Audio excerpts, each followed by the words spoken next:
Hi there, good morning to you. You're welcome to GH Today here on GHOne TV. I am Mohammed. A lot is happening in Ghana and across the world. And here on the show, we'll help you unpack every bit of it. From now through till 10 a.m., please be my guest. My name is Mohammed. Let me start off by motivating you this morning.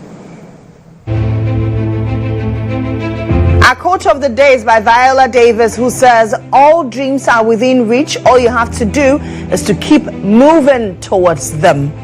Keep moving towards your dream, and then you'll be able to achieve them. That's a beautiful quote this morning by Viola Davis. So let me help you improve your English language writing and, of course, speaking.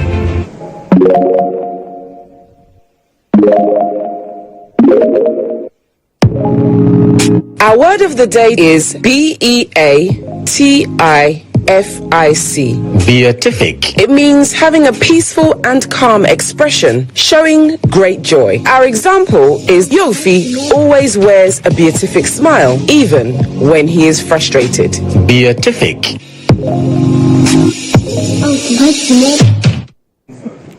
What an example. Anyway, Yofi's always smiling. Even in the midst of chaos, he's always smiling. So it's a beautiful attribute of his. Let me pump you up. It's a beautiful Thursday morning. The weather is not pleasant. It's cloudy. You want to take precautionary measures as you step out to earn your keep. Please stay safe. Well, let me pump you up as you go out there and earn your keep.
Yeah, we're in our element, we want to enjoy the moment. But that's a beautiful song by veteran Daddy Lumba, our all-time favorite here, especially for us here on GH today. He's our all-time favorite. It's now time for Inside Out.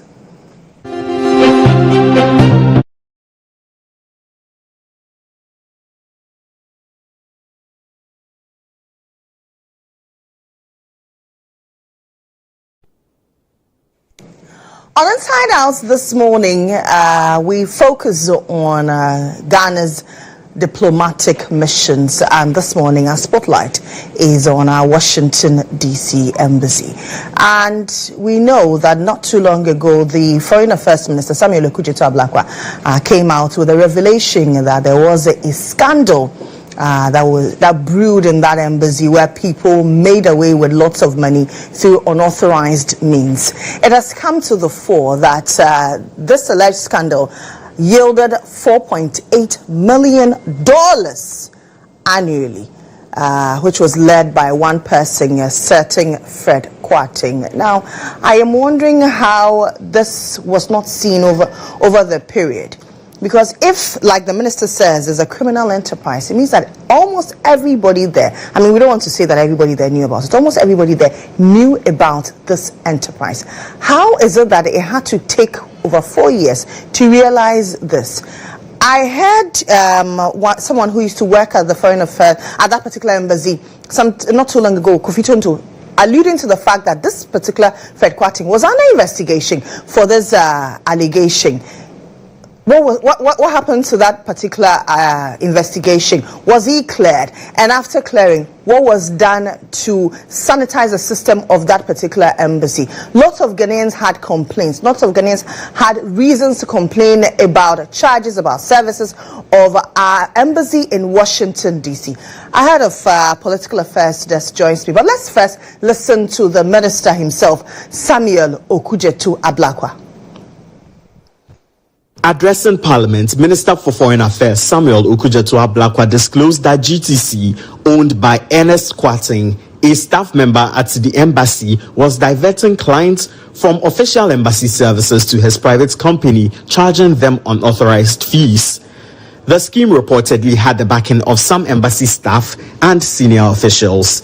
In response, Minister Ablakwa shut down the embassy to prevent further breaches and ordered full investigations. He also revealed the existence of a clandestine welfare account managed by Mr. Kwarteng, where funds were funneled for unapproved embassy-related activities. Right, Honourable Speaker, the investigations revealed that Fred Kwarteng's company, GTC, was initially jointly owned with his ex-wife, which raises additional questions about the nature of their business relationship and potential conflict of interest. Admissions from Fred Kwarteng himself when he met the audit finding team, as well as current and former staff of the embassy, confirm that he did not act alone in this matter. It appears that there may have been a network of individuals involved in this web of corruption, which underscores the need for thorough investigation and accountability. Ranking member of the Foreign Affairs Committee Samuel Abujinapo criticized the decision to close the embassy, describing it as wrong and counterproductive. The procedure which was adopted, the procedure that was adopted to close down the Washington mission was one which is alien to public international law and is not consistent with the Vienna Convention. And in 48 hours, the minister opened the mission, and that tells us that the decision was a rash one. We welcome the probe. We don't have a difficulty with the probe, but we will always insist that we should adhere to procedural propriety in terms of how we manage our foreign relations and foreign policy and the missions of our country. That is the position of this minority. Committee Chairman Alfred Okovandapoy defended the minister, questioning the basis of the attacks against him. No individual of this house should support this practice in any of our missions.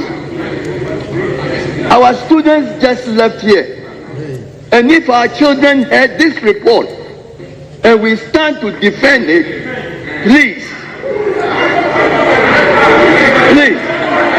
Majority Leader Mahama praised the minister's swift action. According to him, the embassy system was manipulated to favor Kwatin's private arrangements. Let us not lose sight of the fact that for our IT officer at the Washington office to now set up a private company to render IT services, and the fees goes to him, no matter how good intentions, that is a clear case of conflict of interest. Another clear instance of infraction of our laws. The Foreign Affairs Minister noted that state investigative bodies are currently working to retrieve the funds and extradite Kwatin for prosecution. Addressing Parliament, Minister for Foreign Affairs Samuel Okudzeto-Ablakwa disclosed that GTC, owned by Ernest Kwatin, a staff member. So that sparked a bit of debate on the floor of Parliament yesterday as the Foreign Affairs Minister appeared before the House to brief the House on happening so far, on where we are on the investigation into the alleged visa scandal, where it was unearthed that 4.8 million cedis is what the said Fred Kwatin makes annually from diverting IT link and charging unapproved fees. 4.8 million cedis. If this is what we have unearthed, I can imagine what we do not know behind closed doors. I mean, this is worrying. I mean, for our diplomatic image and for where we are, Washington, D.C. I mean, this is our diplomatic relation. This is bilateral relations with the United States. And so, if we're found out that we're corrupt, what does this send? This is a strong signal to even business partners who want to do business in Ghana and prospective clients who want to do business in Ghana as well. How do they trust us? Good question, Lily. Yesterday, and by the way, the minister made public through Parliament the outcome of an audit that he commissioned. Okay. After he uncovered the existence of this particular fraudulent activity by Fred Kwatin. And as you heard the majority leader mention, Fred Kwatin was actually the IT director for the mission in Washington. Now, so he superintends over everything online and information technology. So whatever service that his company that he founded with the ex-wife, of course, he founded with a wife who is now an ex-wife, that's GTC. Yeah. Those services were his responsibilities as head of IT to render those services using the system of Ghana's High Commission mission to Washington, D.C. And the proceeds that will accrue will then come to the embassy. And that will have been Ghana's money. But then he founds another company, offers the service at a fee, and no penny comes to the government of Ghana. Now, aside that, you mentioned, and you were spot on in mentioning that this could not have happened without the knowledge of the higher members of management of this particular mission. Now, indeed, at the point when the Foreign Affairs Minister, now former Foreign Affairs Minister, Shela Ekobotwe, instituted an audit across all missions, they were supposed to implement some reforms. Every other embassy and mission of Ghana complied, with the exception of Washington, D.C. What was there that you failed to comply? And I mean, it begs a lot of questions as well. But you continue. I am wondering why, till date, we're still appointing political figures to head various missions abroad when we have career diplomats. And in most instances, the career diplomats will deputize the political appointees. One is actually supposed to be the reverse, because these career diplomats are well versed in diplomatic relations. They understand diplomacy. They understand bilateral relations. Why are we allowing political heads who very often come from diverse backgrounds, finance, energy, you name it, education? They go to these embassies and they now have to be taken through the rudiments of foreign service. And mostly they are deceived or misguided by those who are already there, because they are there, they know the ins and outs of the system. Now, you asked the direct question as to why those reforms were not implemented or undertaken by Ghana's embassy in Washington, that's because this enterprise we are talking about, the ultimate beneficiaries, aside Fred Quartin and the ex-wife, are the workers there. They had an arrangement called staff welfare account. And so Fred Quartin, after making whatever he was making from this arrangement, which of course was the contract was not awarded through the procurement process, the right procurement processes, will credit this welfare account, and the welfare account is managed by the staff there, management and staff there. So welfare account, as the name suggests, whatever that has to do with expenses on the workers there, that is where they dip their hand in and then expend. So this tells you that if the reforms were implemented, this arrangement with GTC would have been terminated. Now, with the termination of this arrangement with GTC, it meant that the funds will not be flowing into the welfare account, and the staff there could not be benefiting. And so he mentions, Ablakwa mentions directly that this enterprise could never have taken place without the express approval of the head of consular services. So nobody can pretend that this arrangement... They are not aware. And that's how come he has sent virtually everybody home. So Quartin was immediately dismissed. Now, IOCO and the National Investigations Bureau, they've been tasked to first of all recover this $4.8 million that he was earning annually. Mind you, this went on for well over 7 years. This went on for well over 7 years. So multiply. And I'm sure they've purchased assets with this money, spent it on even travels. How are we going to recoup the entire sum? Well, like you mentioned, the starting point is to go after the assets. And also begin processes towards he being extradited into the country for prosecution. So that is the directive that has been given by the Foreign Affairs Minister. But of course, there are a number of reforms that have equally been instituted. The system as existed has been completely overhauled. Now, and then mind you, he was also engaging in courier services. And it tells you that when COVID hit, and nobody could do walk-in services, right? Exactly, yeah. He was able to make so much of that situation, yeah. And according to what the minister mentioned, at the point the system was manipulated to ensure that even when you apply online, you are unable to get the services delivered to you online. You have to walk in just so GTC can benefit, because you have to procure their services. Interesting. I mean, so if this is just Washington, I am imagining things that are happening in other missions as well. It means that the Foreign Affairs Minister, and by extension the Foreign Affairs Ministry needs to take needs to pay critical attention to our foreign services abroad. I agree. Various missions. A few weeks ago, if not days, we were on the brink of being evicted from the space that we occupy in Nigeria as our High Commission there, because we're owing rent. And it's not just Nigeria.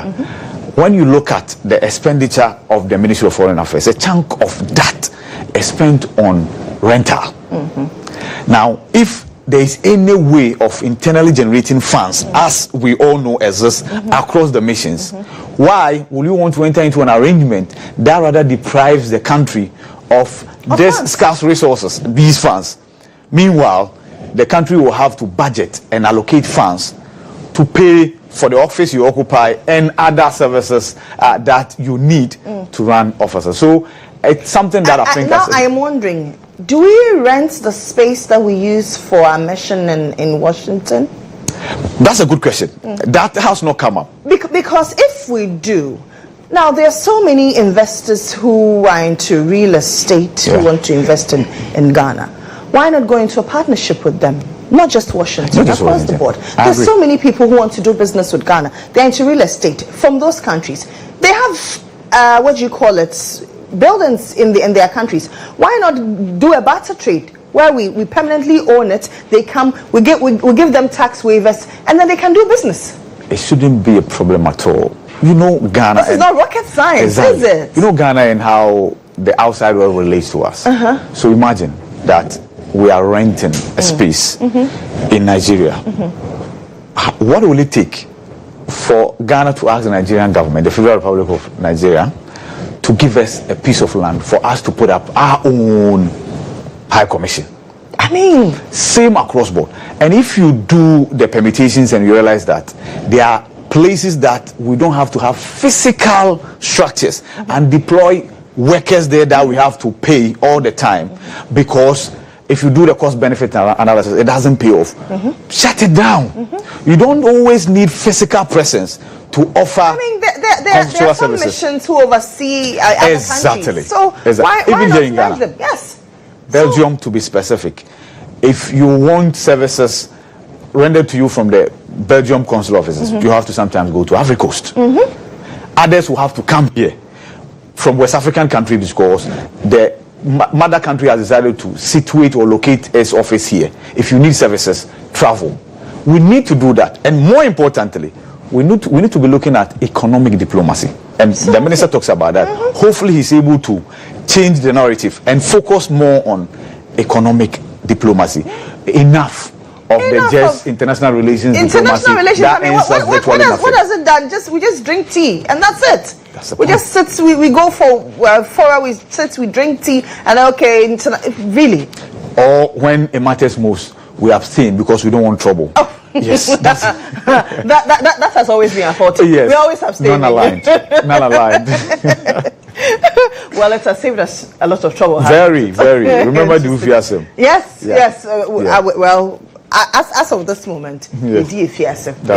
Anyway, Ibrahim, thank you very much. So that's it for Inside Out. Every morning here on the show, Ibrahim will join us as we delve into matters of interest, especially to you out there. Up next is Court Today.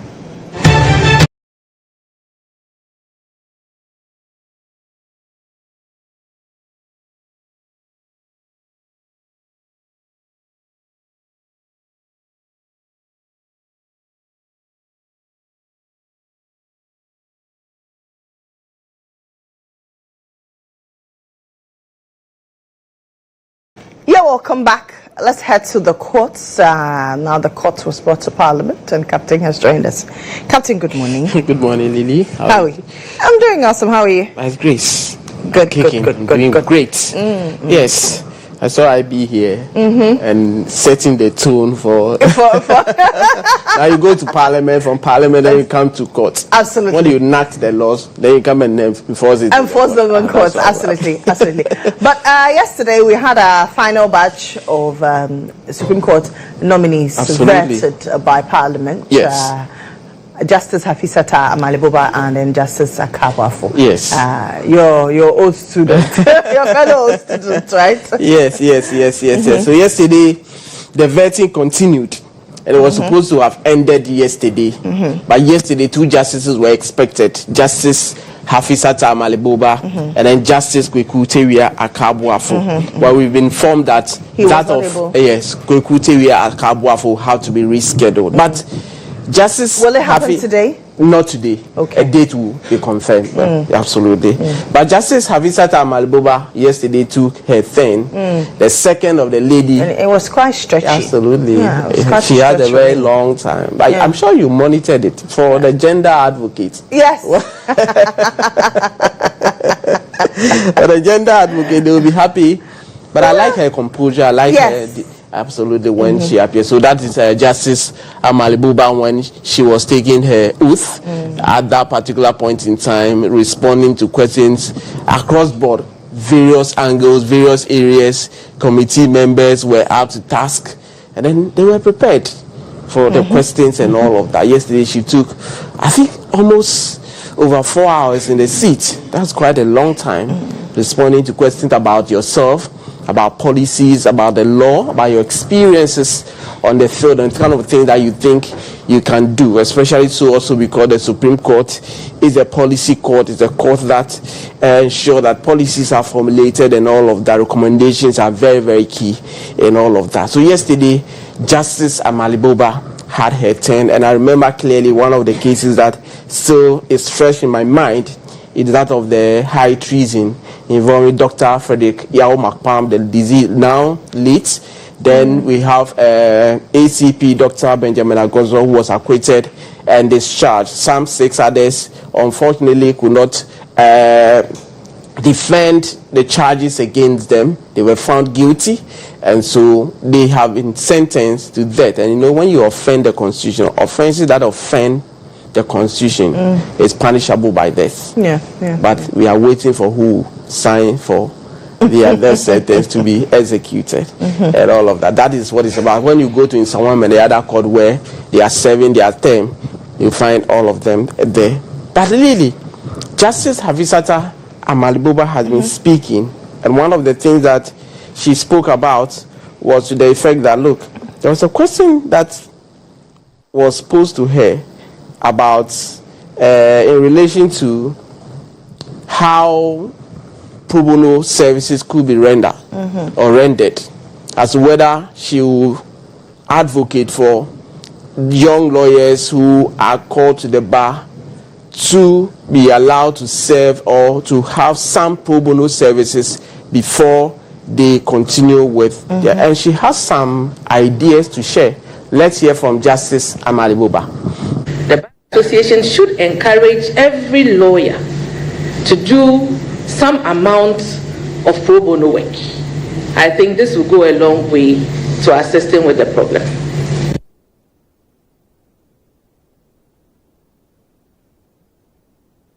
Amalibuba, she makes the point that the Ghana Bar Association, if already do not have that in place, should ensure that every lawyer, but I know every now and then when there's a call to bar, and we go there, we engage them, because one of the things that the attention is drawn to all the time, pro bono services. And I remember that the last mini call, we brought you some opinion or some views of the new lawyers who were called to the bar, and they make the point that some of them make the point that, look, we are product of pro bono services, and so at that particular point of pro bono services, it's always in our DNA. She's saying that all lawyers should take that one up. But the point is that it is one thing agreeing to do it, and it's another thing actually doing it. Yeah. So that one is also there. But there's also an issue about conflicts, and let's see what kind of conflict she's talking about. I do not see that there is a conflict with the duties of SHRAJ, because if a public officer is reported to SHRAJ as having contravened the law on filing of the necessary documents or declaring assets, SHRAJ would also be entitled to take its necessary action. So I do not think that there is a conflict between the two. That was asked about the president directive to have his ministers declare the asset, and if they fail to do so, they will be punished. So you have to even forfeit your salary within a certain month and all of that. And the question is that not double jeopardy, because SHRAJ will also have the opportunity to also investigate some part of it. If the nominees or the officials are found culpable, there's a punishment that they will have to serve. And she makes the point that there's no conflict. She doesn't think that the decision taken by the executive will have any bearing on that of a constitutional body like SHRAJ. So she thinks that there's no conflict there in relation to the kind of punishment the president, the executive will decide to hand over to appointees who have decided. And the president, Mahama, has been very, very keen on asset declaration. One of the things that is asked were trending now and all of that. But Lily, capping of the Supreme Court, we had some suggestions. Others were of the view that it should be open, but it should not be open for opening's sake. There should be reason, there should be evaluation. Justice Philip Bright-Benson was of the view that it should be capped to 20. The other judges think that no, it should not be capped. What is the view of Justice Hafizata Amalibuba? Let's hear her. We should not hasten to do so until we have resolved the issues that confront the Supreme Court, which require that the numbers be increased. Because if we cap it and there is a justification for an increase, it would mean that we would subject our constitution to constant amendments, and that will not be desirable.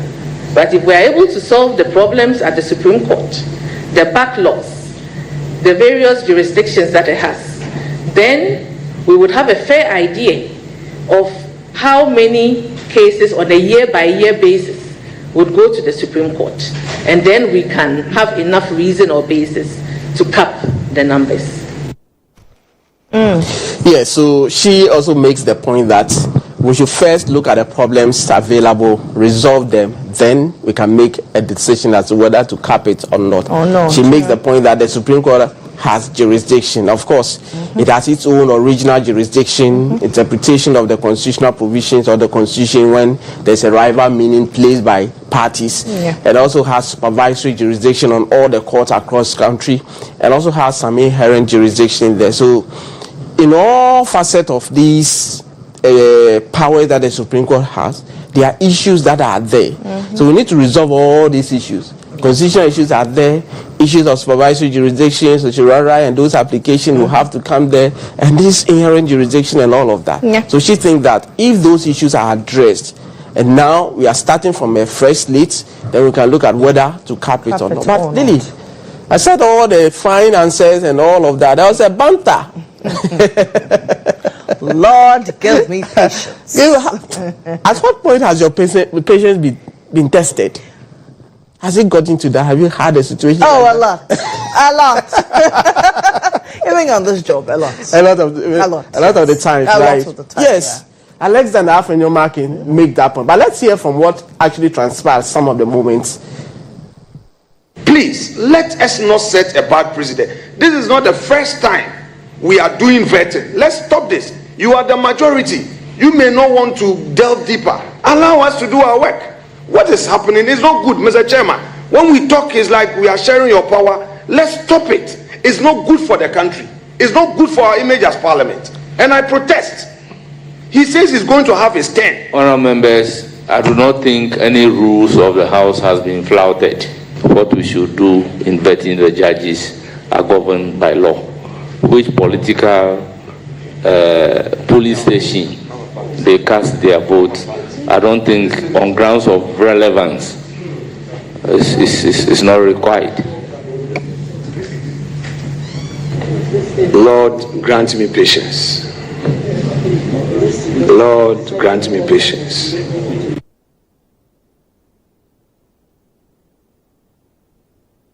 He said, God or Lord, grant me patience. Lord, give me patience. Yes. Alexander, I like the minority leader for one thing. Okay. When he makes a stance, he doesn't relent. He doesn't run away. Yeah. And as a lawyer, once he says, "This is what I want." As a lawyer, you should have a position. Yes. There should be a clear plan. And that's one thing I admire about him. You should not be seen as somebody who don't know what you are doing. When you have a position, stick to it. Yeah. Yes. And then he's somebody who has always been like that. And in the course of the vetting, I have followed him closely, and you note that if he poses a question and the nominee is not allowed to ask, he goes again, try to reframe it in another way, try to elicit the same information. And in court, that's what they do all the time. And as lawyers, they do that all the time. So in his work, like he mentioned, we want to ask the hard questions and all of that. But it's not always the hard question that gives you the answers that you want. You can ask the most softest of the questions and you get a very brilliant answer. But of course, a lot of things were learned in all of that. But how do you see the chairman's role in the appointment committee, especially in relation to this nominees as compared to the previous one? I think he's being very calm now, even though he also wants to make his stance known, and he wouldn't want to renege on that. But he's been very calm, and I am tempted to say that because he's been very calm, it's giving us a very smooth vetting process. I think that if you compare what happened during the vetting of the ministers and this one, I think that you've seen the chairman who have learned so much from the backlash. And you know, when you take on a new position, you're likely to make mistakes. Challenges. So I think that he's learning as the days go by, and you know, it's normal. Yeah. With time, he becomes refined, and then because he's seen on this particular committee as somebody who is much more, is firmer in terms of how he stamps his authority on some of the things. I do not want this to go through. He doesn't want to come across as, okay, I'm screaming. He is calm but very firm. Absolutely. Yeah. And he has a Facebook post that we want to share this morning. Really? Yeah, he says something about leadership. And whether that actually confirms as to whether that actually confirms what we are just discussing. And Lily, see on your screen, Bernard Ahia for Esquire MP. And this is what he posted yesterday after the vetting. The challenge of leadership is to be strong, but not rude. Be kind, but not weak. Be bold, but not a bully. Be thoughtful, but not lazy. Be humble, but not timid. Be confident, but not arrogant. Have humor, but without folly. GHOne. So he's quoting. Can you find him in this post that he shared a code in terms of this vetting that he is chairing? Well, he says he's a leader who is strong, but he's not rude. He's not rude. He's kind, but he's not weak. He's bold, but he's not a bully. Or he cannot be bullied. Be thoughtful, but not lazy. Be humble, but not timid.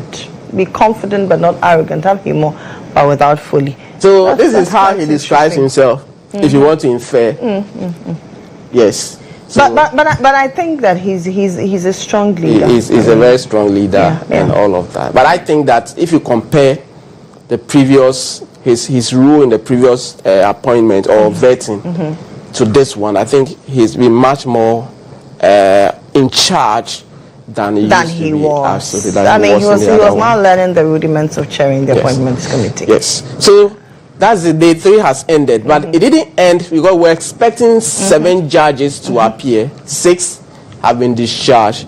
That of Justice Kwekuteri Akabua, for yesterday we gave you a profile here, has been rescheduled, and a date will be fixed.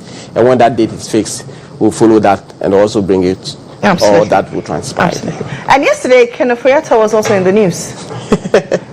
Yes, yesterday, Ken Oforiatta, the Office of the Special Prosecutor, they were in court. And you note that when the Office of the Special Prosecutor declared him wanted again, his lawyers, and in fact, it came to light that there's a case in court in which the Ken Oforiatta is seeking the restraining order against the OSP from going ahead to redeclare him wanted. And in fact, that particular writ was filed on the 13th of March, 2025. And the OSP's presser was on June 2nd. So March, April, and all of that. It was within the time that he has informed the OSP that 21st of March, he was going to have a surgery. And that 21st of March, it never happened. And on 28th, he wrote to the OSP that the surgery has been rescheduled to sometime 13th March or so. And the OSP is saying that that is not the way to go. As far back as in March, when you knew that your surgery was not going to happen as earlier scheduled, you should have communicated. Then we can revise our note. Coming that close, 28th and 2nd June, when we're expecting you, that it's an afterthought, and the OSP will not work with it, and went ahead to redeclare him wanted and fugitive from justice. And now he's on Interpol alert, red alert notice, and all of that. But there was a case that was pending in court, and all the case was supposed to do is to restrain the OSP. Yesterday, Justice Kwame Amwako, the Human Rights Court 1, came up with a ruling, 33-page ruling, and indeed, it was very, very interesting. At the end, the court is saying that the interlocutory injunction application filed by Ken Oforiatta or Kenneth Nana Yao Oforiatta, the court cannot accept it because the threshold, the grounds for satisfying or meeting the ground that you are supposed to meet to be able to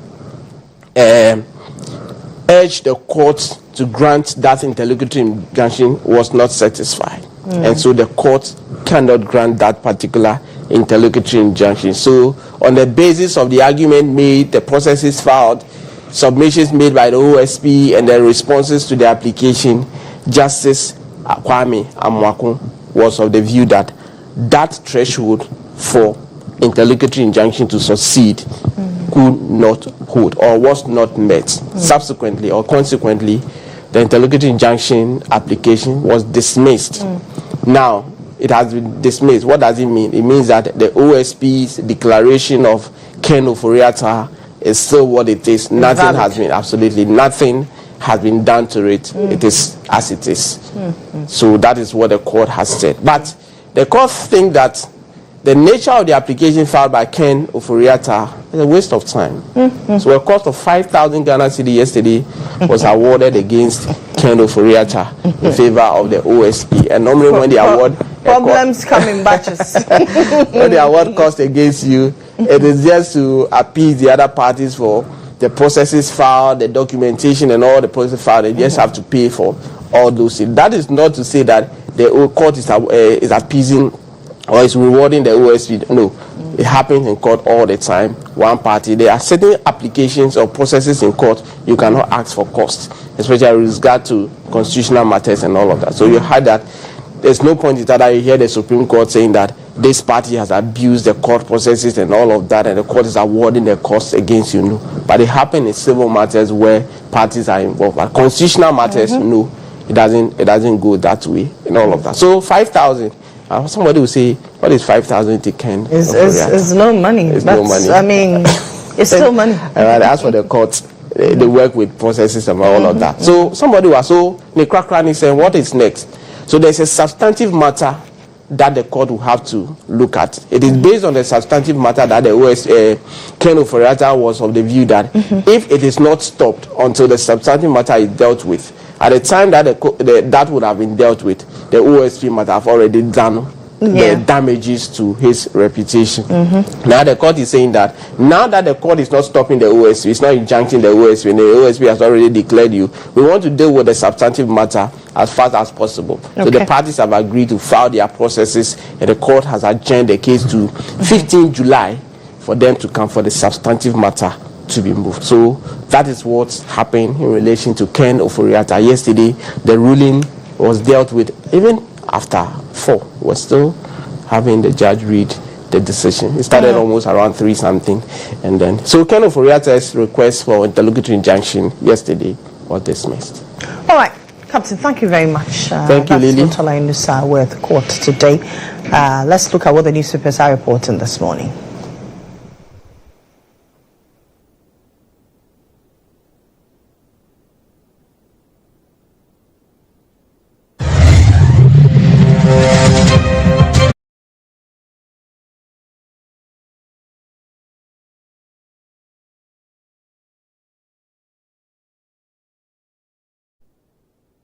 Begin with the Ghanaian Times newspaper.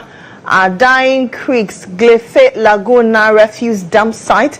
Fisher folks lose livelihood. NPP goes to delegate conference on July 19. Fire guards KBTH reference lab, Kolebu Teaching Hospital reference lab.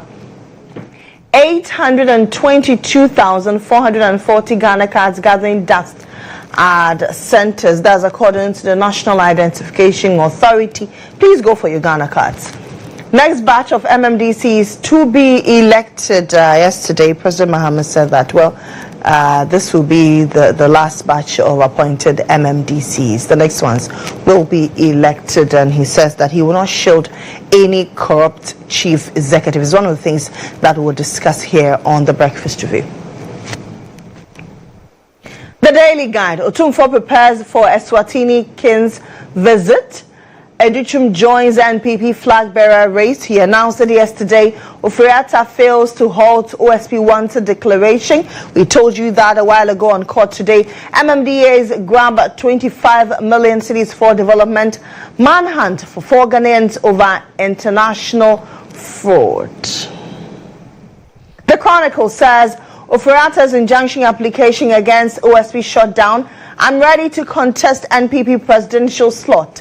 That's according to Dr. Yao Osei-Adichum, former Minister for Education. Court reporters need regulation. PAG protests Talocosmos license extension deal. The Remy verse for this morning. 1 Timothy 3:1. The saying is trustworthy. If anyone aspires to the office of overseer, he desires a noble task.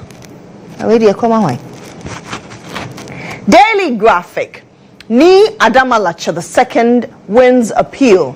Court orders the House of Chiefs to restore him to register, but government officers King Tekochru II remains chief. And yesterday there was a presser by Queen Mothers of Gas State who are throwing their support behind Ni Tekochru II as legitimate government chair. President Mahama warns MMDCEs, I beg your pardon, against misuse of common fund. Local printers, paper converters demand legislation to boost industry. Ghana's embassy in U.S. lost about $4.8 million annually to fraud. Ablakwa calls for forensic audit. Choice of school implies acceptance of rules. Justice Amali Buba, as she appeared before the Appointments Committee yesterday.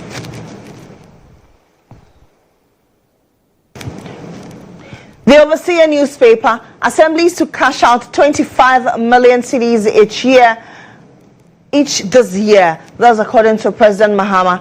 National Identification Authority warns Ghanaians against photocopying of Ghana card by institutions, especially the banks.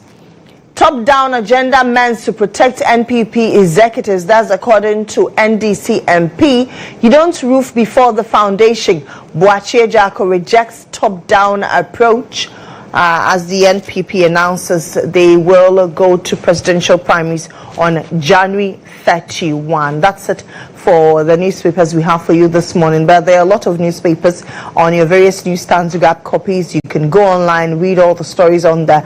You can go on to starfm.com.gh. Alternatively, you can log on to aquaonline.com. I take a breather here. When I return, my guests will join me. We'll discuss a lot of issues, particularly regarding flooding. The minister Kenneth J says we need 6 billion cedis to tackle flooding across the country. We also talk about MMDCEs and then NPP's presidential primaries, which is slated for January 31, 2026. I am back shortly.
You're welcome back to the show. This is still GHOne here on GHOne TV, and I am Lily Mohammed.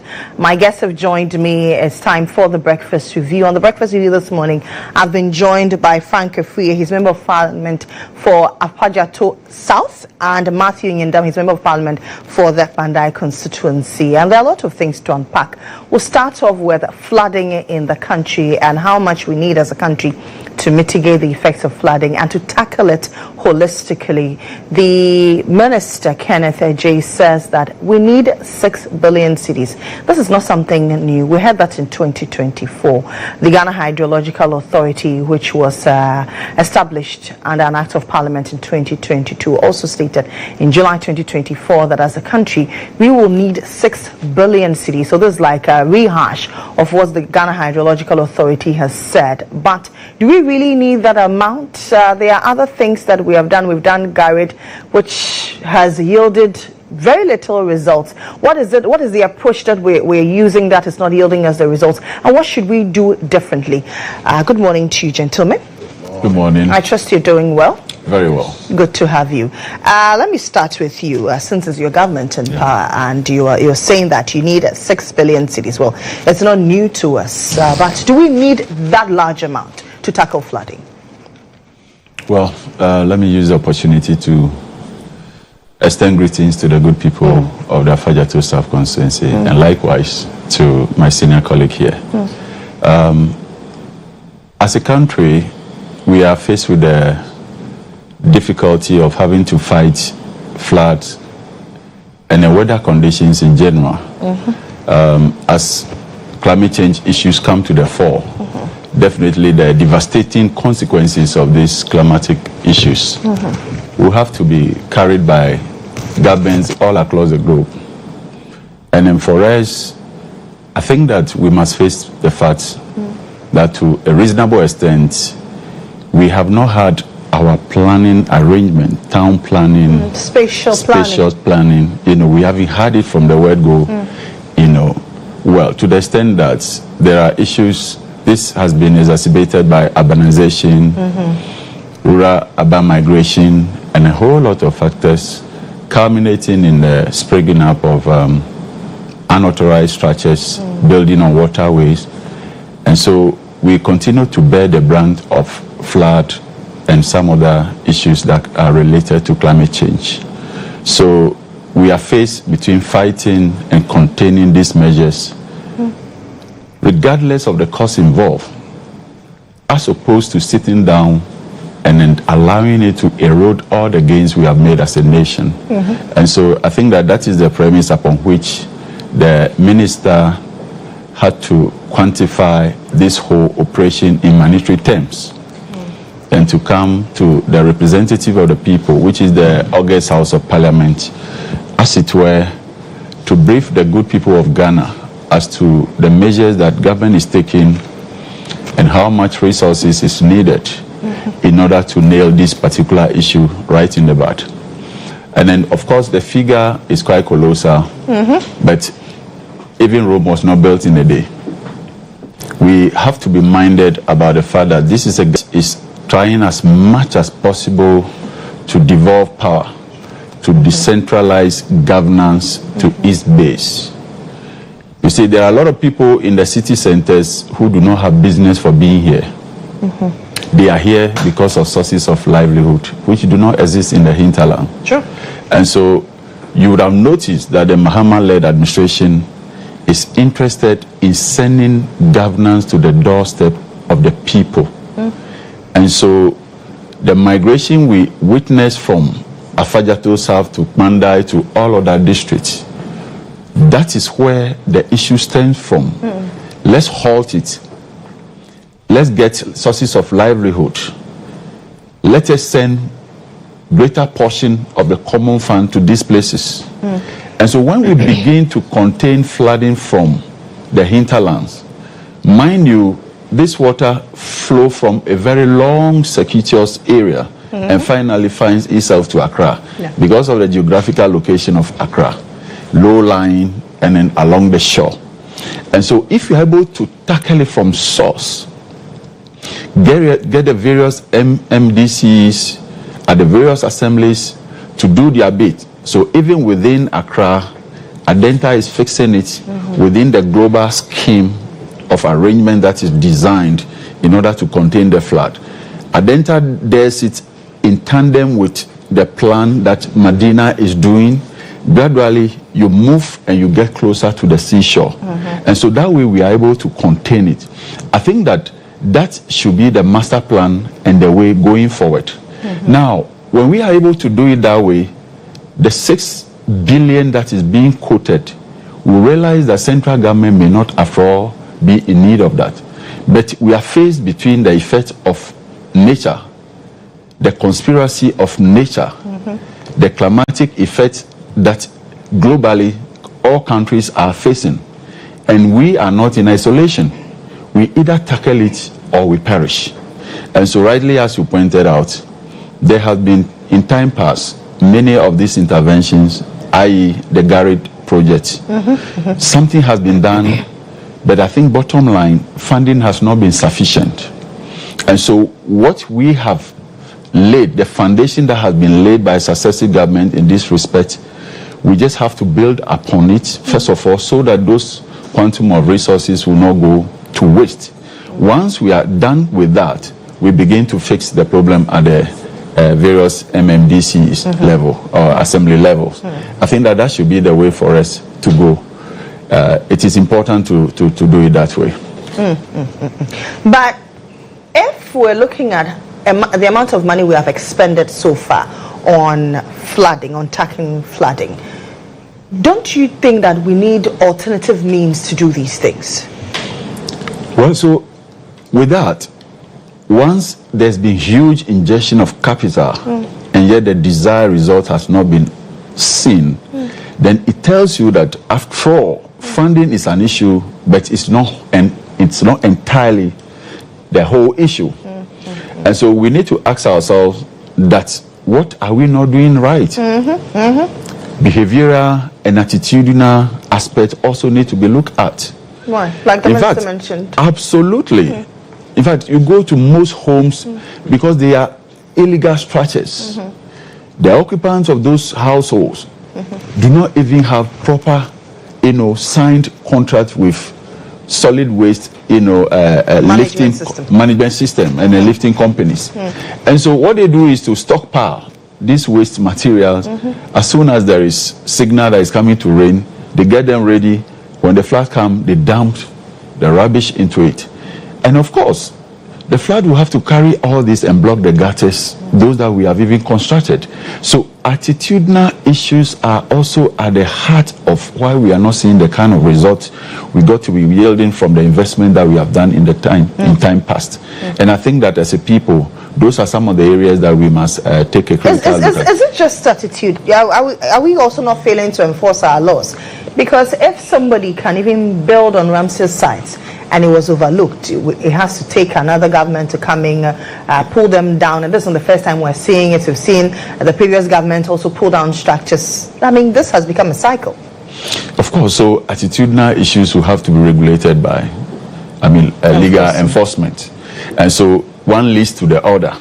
The enforcement doesn't come before the attitude. Once you flout the rules of engagement, those duty bearers who are tasked with the responsibility of ensuring that you do the right thing and you fought it, they have to come in. I agree that in time past, some of these officers have been quite lethargic in the enforcement of the ground rules, which of course led to people taking undue advantage and erecting structures in Ramsey sites and unauthorized places.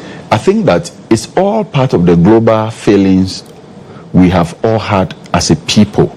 And though the citizenry have failed to comply with the ground rules, and those who have been tasked with the responsibility of enforcing these rules have also gone to a reasonable extent to sleep.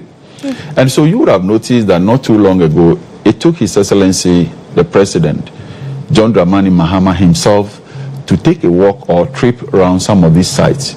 And indeed, that was what has been the catalytic factor that has made the Minister for Greater Accra also to move in, for a demolition of some of these unauthorized structures.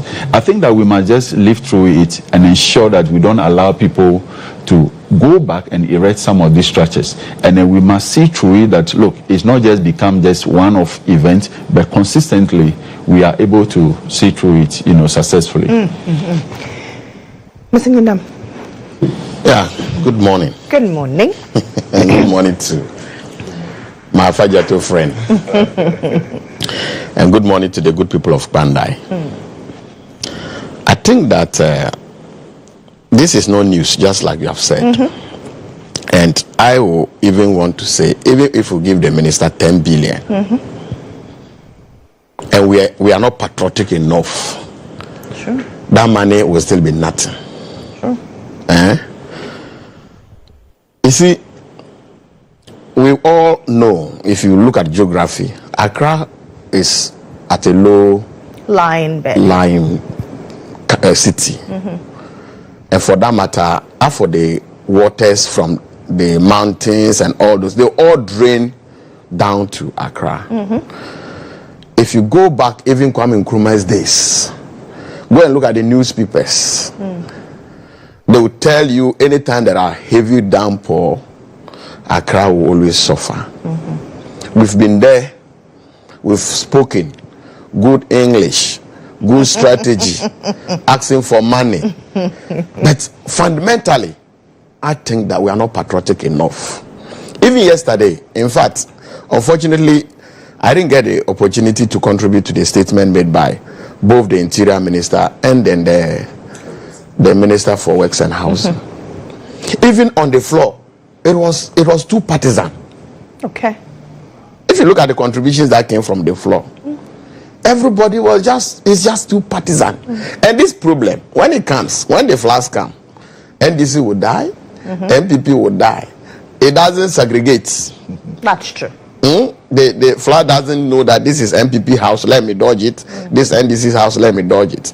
If unfortunately you got engulfed within the rain at that particular area, whether you are an MPP MP, you are NDC MP, if you are not lucky, your car will be drained off, and you yourself, if you are not lucky, will die with the rain. So there are certain things that should not be politicized. I agree. You see, if you begin to politicize certain issues, we are sending signals to the people on the ground. You see, the way I understand, the way you understand, the way we argue and understand that we are arguing, we are looking at superior knowledge. That's what we are talking about. The guys down there don't understand it that way. So sometimes when patriotic issues comes up and we have to deal with it and be more patriotic, and we fall for politics, this government has done this one hasn't done this. At the end of the day, we just talk, and then it ends it. Fundamentally, just like my brother and you yourself said, it is an attitudinal problem. That's what I see. And because politically we also want to benefit, we are not able to enforce the laws. Yeah. Go out today and you will go to areas that are not supposed to be developed. We know very well that per the town and country planning, per the district assembly, whatever planning, these areas are waterlogged areas. So don't encourage development of homes or houses around this area.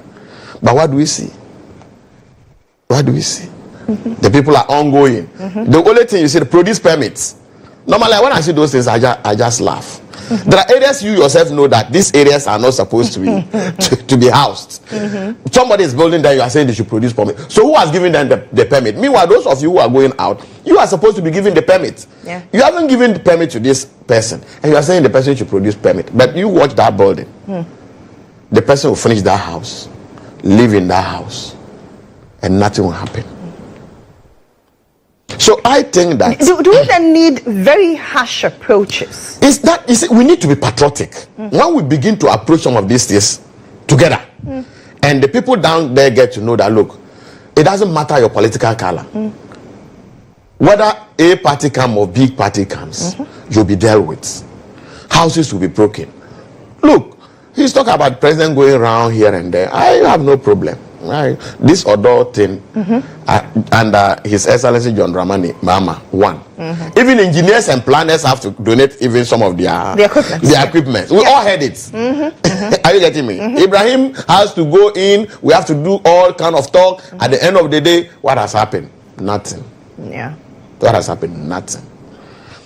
When people today, if NDC take up their mandates, or let me say the regional minister decide to go pull buildings down, it's easy for us. Like we're seeing on Ramses. Yes, it's easy for us to go and sympathize with them. You get what I'm saying? Yes. Oh, you are not doing it with a human face. It should have been done this way. I get what I'm saying?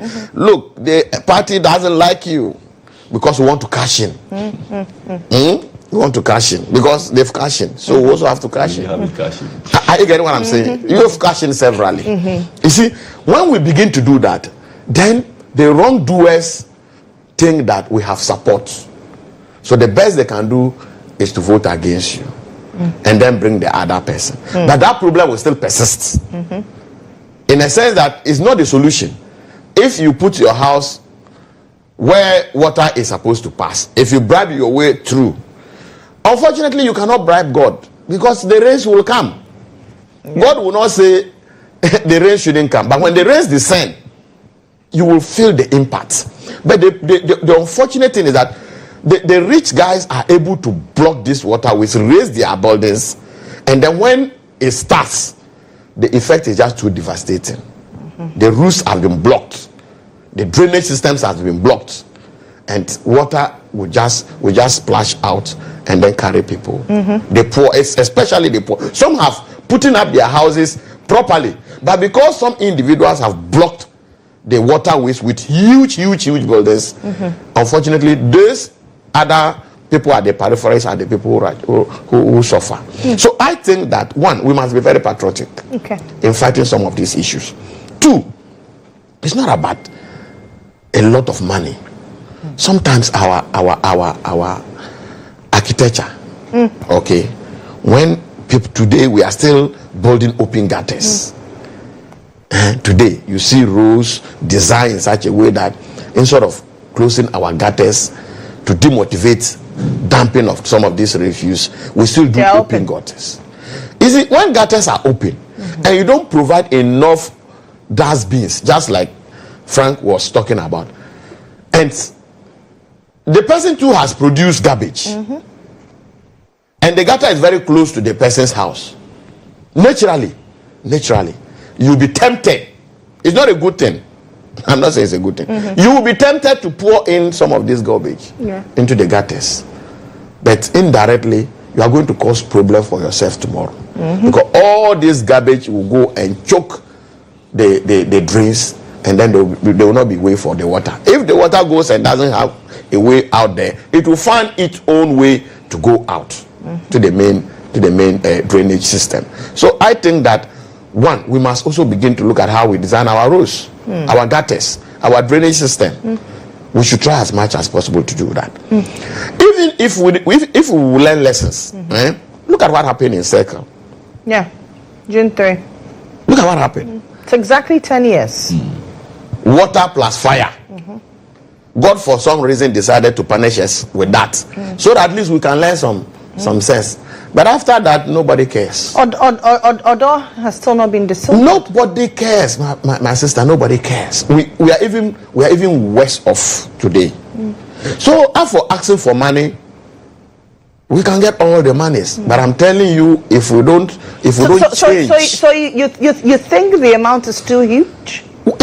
He's requesting for such money, but I don't know if he can get that money. Even if, like I said, even if we give him 10 billion, he's looking for 6 billion. Even if we give him 10 billion and we don't get certain things right, these monies will just go to individual pockets. At the end of the day, the problem will still persist. Go, like I was saying, go back to history. Every government has tried its best to do something. Every government has tried its best. His Excellency John Dramani Mahama has done his part under his first term. Mills has done his part. Rollins has done. Nana Addo Dankwa Akufo-Addo has done. and leave the other ones out, and even come recently, like you said, John Mahama II is doing something again. But I think that if we don't look at these issues from a very patriotic point of view and begin to let the laws work, it doesn't matter. It doesn't matter. We should not wait when we encourage the wrongdoing. The next day, when water go and flood those people, we'll go and give them blankets, we'll go and give them rubber buckets, and the people will be praising us. Oh, this MP is good. When we had challenge, he came and gave us blanket, he came and gave us, what's the name? Rubber buckets, they brought some rice, relief items. At the end of the day, the race will go. All this will finish. And like you said, you politicians play the political card. We saw the demolishing of Ramsar sites not too long ago. Yes. And many say, oh, it's just a 9-day wonder. Under you, we saw demolishing as well. Yeah. And interestingly, we have not seen any prosecution in the last couple of days after the demolishing. Yes. Because that should serve as a deterrent. You see, one thing, like I said, why should those buildings even spring up in the first place? Because some politician took money and gave out permits. So you say it's politicians. You are not even talking about the civil servants. You say because the politician is at the helm of affairs. Yeah. Because these institutions are headed by politicians. Unfortunately, well, I'm not going to. And the buck stops with the person who heads, who superintends. I'm not going to disagree with you. I'm not going to disagree. But you take the district assembly, for example.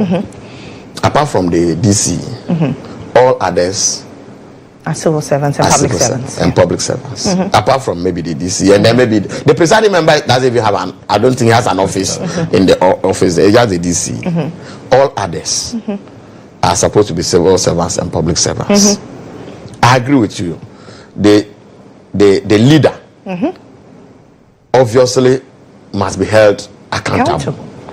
Like I said, we politicize almost everything. Okay, and it's one of our problems. And because we politicize everything, we are not able to enforce the laws to the latter. So people keep misbehaving. So why are we not able to do it? We are not able to do it because we want to cash in when the time comes for us to get the votes.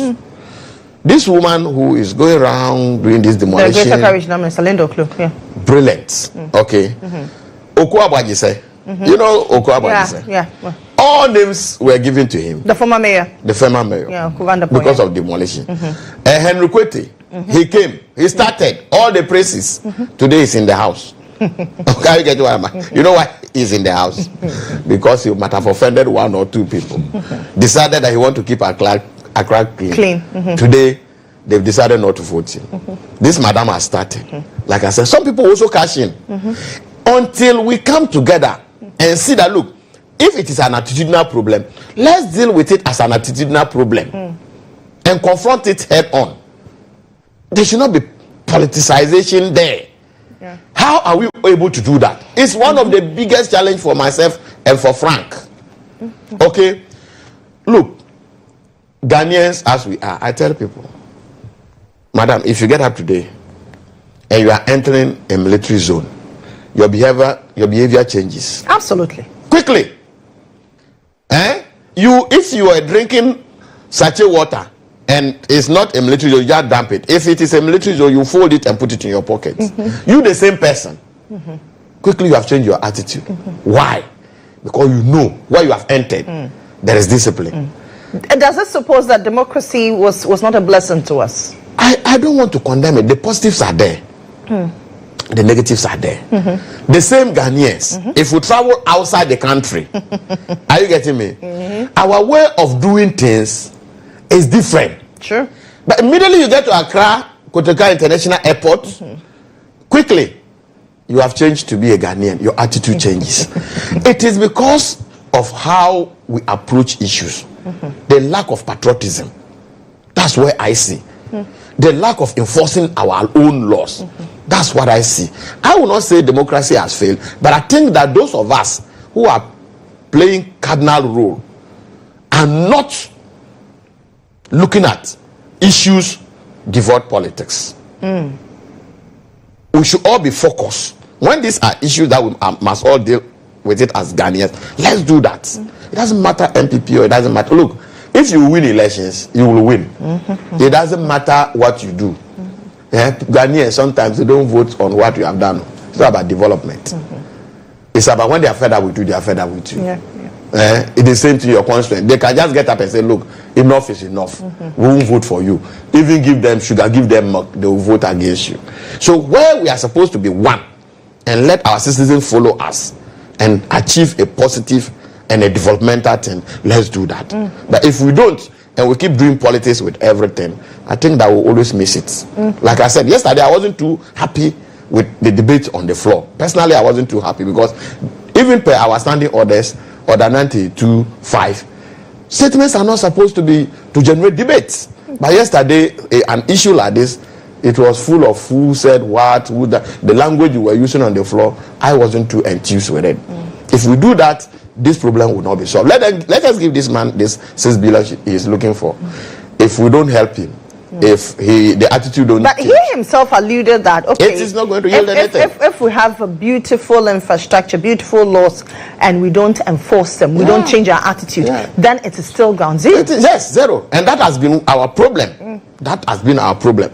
Sometimes when they start this way, I pray they are able to do something. Look, when we enter 2027, all this, they are going to relax. This demolition, nobody is going to do it. Why do you say so? Madam, ask him. because everybody will be looking to hold on to power. Everybody wants to hold on to power. So you, instead of doing the right thing, because of votes, you cannot do it. And we will also be very loud on your attitude, on your behavior, because we also want to cash in. There are issues that should not be politicized. Drainage system, flood system, these are things that we should not politicize, because it will come back to hurt us. When you get the power, it will come back to hurt us. And that is what I am saying. Do we then need to take a critical look at appointments to various institutions that have to do with even town and country planning, NADMO, the Minister for Works and Housing? Maybe we need to look at somebody who is into the sector, an expert, instead of a politician. Brilliant idea. But unfortunately, in this country, everybody is now a politician. All the neutrals have been neutralized. Everybody is, when people are just speaking, they say they are neutrals. They are just serving their interests. People that yesterday, you see them as people who are neutrals. Journalists that are supposed to be journalists. But today, everybody think that is bread and butter matter. So whoever comes and will help him or give him an appointment, it's unfortunate, but I don't know how we're going to get it right. But I think that people must know that wealth without peace is worthless. I agree. I get it, man. I agree. If you get all the money today and then Ghana is destroyed, what have you got?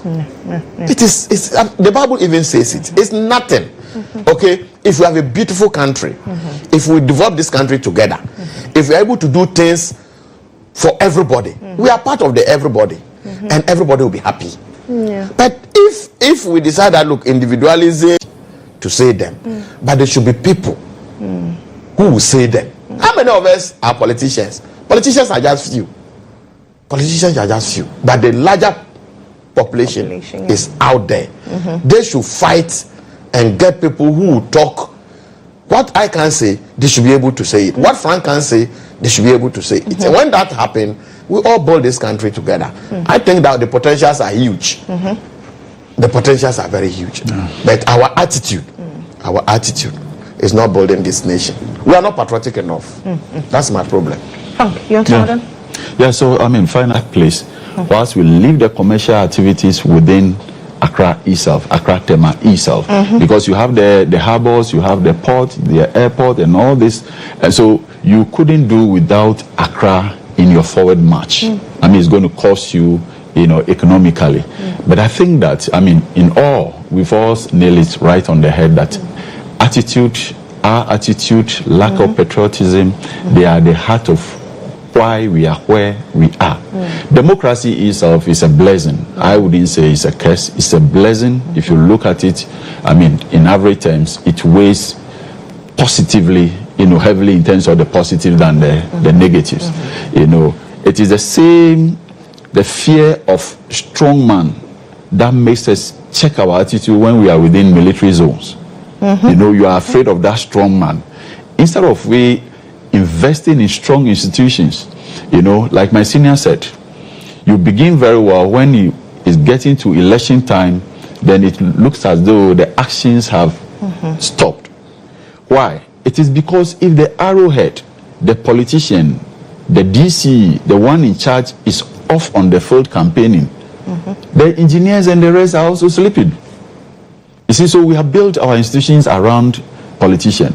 Once the politician is not there, then it means that nothing gets done. And I think that those are the areas we must look at. There are jurisdictions where the systems work, and that the relevance of politicians come to the fore when it comes to policy decisions. You understand my point? So that at least in the absence of the political figure, the institution gets to run. We must gravitate to those areas, and I think that it will do it a lot of good. Yes, largely I agree with him. Okay. I largely agree. Accra is choke. It is a fact. But are we able to develop another city apart from Accra? It's something that we should have a conversation. And for businesses to set up in other areas, apart from Accra. Exactly. It's a very good if we say we're developing other cities, okay, if I go and live in another city, let's say somewhere in our Down, even the Volta region, or even the Ashanti region, or even somewhere in the Eastern region, how do I get access to good jobs? That is also a very critical question. But when we begin to decentralize most, if we begin to decentralize most of our departments, our ministries, and relocate them, I think that place will also boom. Okay, and it's a conversation we must all have as a nation. I don't have any problem with that. I think Accra is choked, and I personally don't like even living in Accra. Personally, because sometimes you close out to even get home, it's a problem. It's terrible. I want to get to my home, it's a problem. Why should it be so? It should be easier. So to that extent, I think Accra is choked. We need to have a conversation. Where can we develop another city? We are not doing bad as a nation. We are not, because there are areas you go, the capital city is the only city that looks better. But in Ghana, Kumasi is okay, Takoradi is fine, Tamale is good, all those places. But we should look at building another city out of Accra. It will lessen the population to some extent. And even now that we are becoming a global country, you can even sit and have your internet, have your work, everything can be done. So I think that is a good conversation. But for now, we don't have that. And even our road network. Yes. Yes, you see, the road network largely is not bad. Largely, it's not bad. If you are traveling from here to Cape Coast, to Takoradi, yes, there are areas that are not good. We need to give attention. If you are traveling from here to Kumasi, there are areas that are not good, but largely it is better. If you are traveling from Kumasi to Tamale, largely it's not bad. It's okay. If you are traveling from here to Volta region, you see, there are spots that are not good, but largely we are not doing too bad. I get what I'm saying. It's just that sometimes the access rules and other things that we can intercity that we can complain about. But I think that we should also begin to look at our railway system. Because if you go to developed countries, these are things that ease transportation within some few minutes. And rail is very fast. We should be planning and looking at how best we can get some railway from Accra to the northern region. It will lessen the burden on our main the land. It will lessen it. You can get transport straight away from here to Tamale railway. Quickly you are there. You can get it to Kumasi, you can get it to Takoradi. As a nation, we need to have a very big conversation. I know rail development has been in the past. The past government has done this, they've done that, they've been able to bring this. Even the new train they brought, we also what happened. A new train that somebody has to go and put his gear on the rail. So just to destroy. You see, this is an attitude problem. You see what I'm talking about? Yeah. You see, somebody just go and park a Kia truck on the rail, cause accidents. When that person, they have to deal with him, oh, let's put a human face. I'm sure that man is walking free or something. You see, if we don't change our mentality, these are things that will happen. So I think that, like I said, I agree with Frank. I think that is a big conversation we must have. Okay. But we must change our attitude. The minister must sit up. The regional ministers must sit up. We know politically some of this might cost you, but sometimes if you do the right thing, people out there will see. Okay. People out there, they will see. There are people who are very rational and they will reward you. But if you chicken out at the end of the day, it's not going to help. I know discipline is, even how to discipline your own child, it takes a lot of courage to be able to do it. There are people who are not able to discipline. It's not like they don't want, but they don't have the courage to discipline their own children. So to put a human being in check is a very difficult thing. Now, talking about discipline, let's move to our next topic. President Mahama, yesterday at the orientation of MMDC, said that he will not shield any corrupt MMDC, and so people should declare their assets. And he also talked about the election of MMDCs. Are we there yet? And is it going to be business as usual? People come into office, next minute they're cited for corruption. Well, are we there yet? I think that corruption is a canker, which we all preach against. But I don't think that asset declaration can stop people from being corrupt. It's a constitutional mandate. Article 286 or something clearly says that every public officer must declare your assets even before you take office. And some few months ago, when he was swearing in the main ministers, he told everybody to declare his assets, but people even defaulted.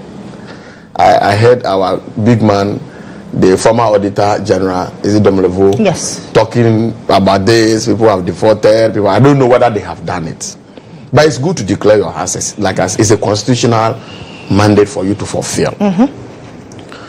And corruption and related matters. You see, when you enter the public office, I am not holding breath for people. You see, Article 71 holders, people quickly cite you for corruption. Sure. Quickly. How many people even take the Article 71 and read and understand? Frank just came to Parliament. Maybe Frank didn't have a Land Cruiser. He was just using some, maybe a small pickup B. Per his election as the MP for Afajatu, he's been given opportunity to possess a Land Cruiser. Per Article 71. I tell you that straight away, anybody who sees Frank again, his narrative about Frank will change. He has to dress well because he's a member of Parliament. Those days you can just put on any shirt and then he's good to go. Today Frank has to look like a gentleman. Are you getting what I'm saying? His clothing will change.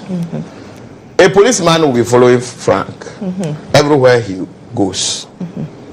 See, some of these things, people can easily tag you as being corrupt.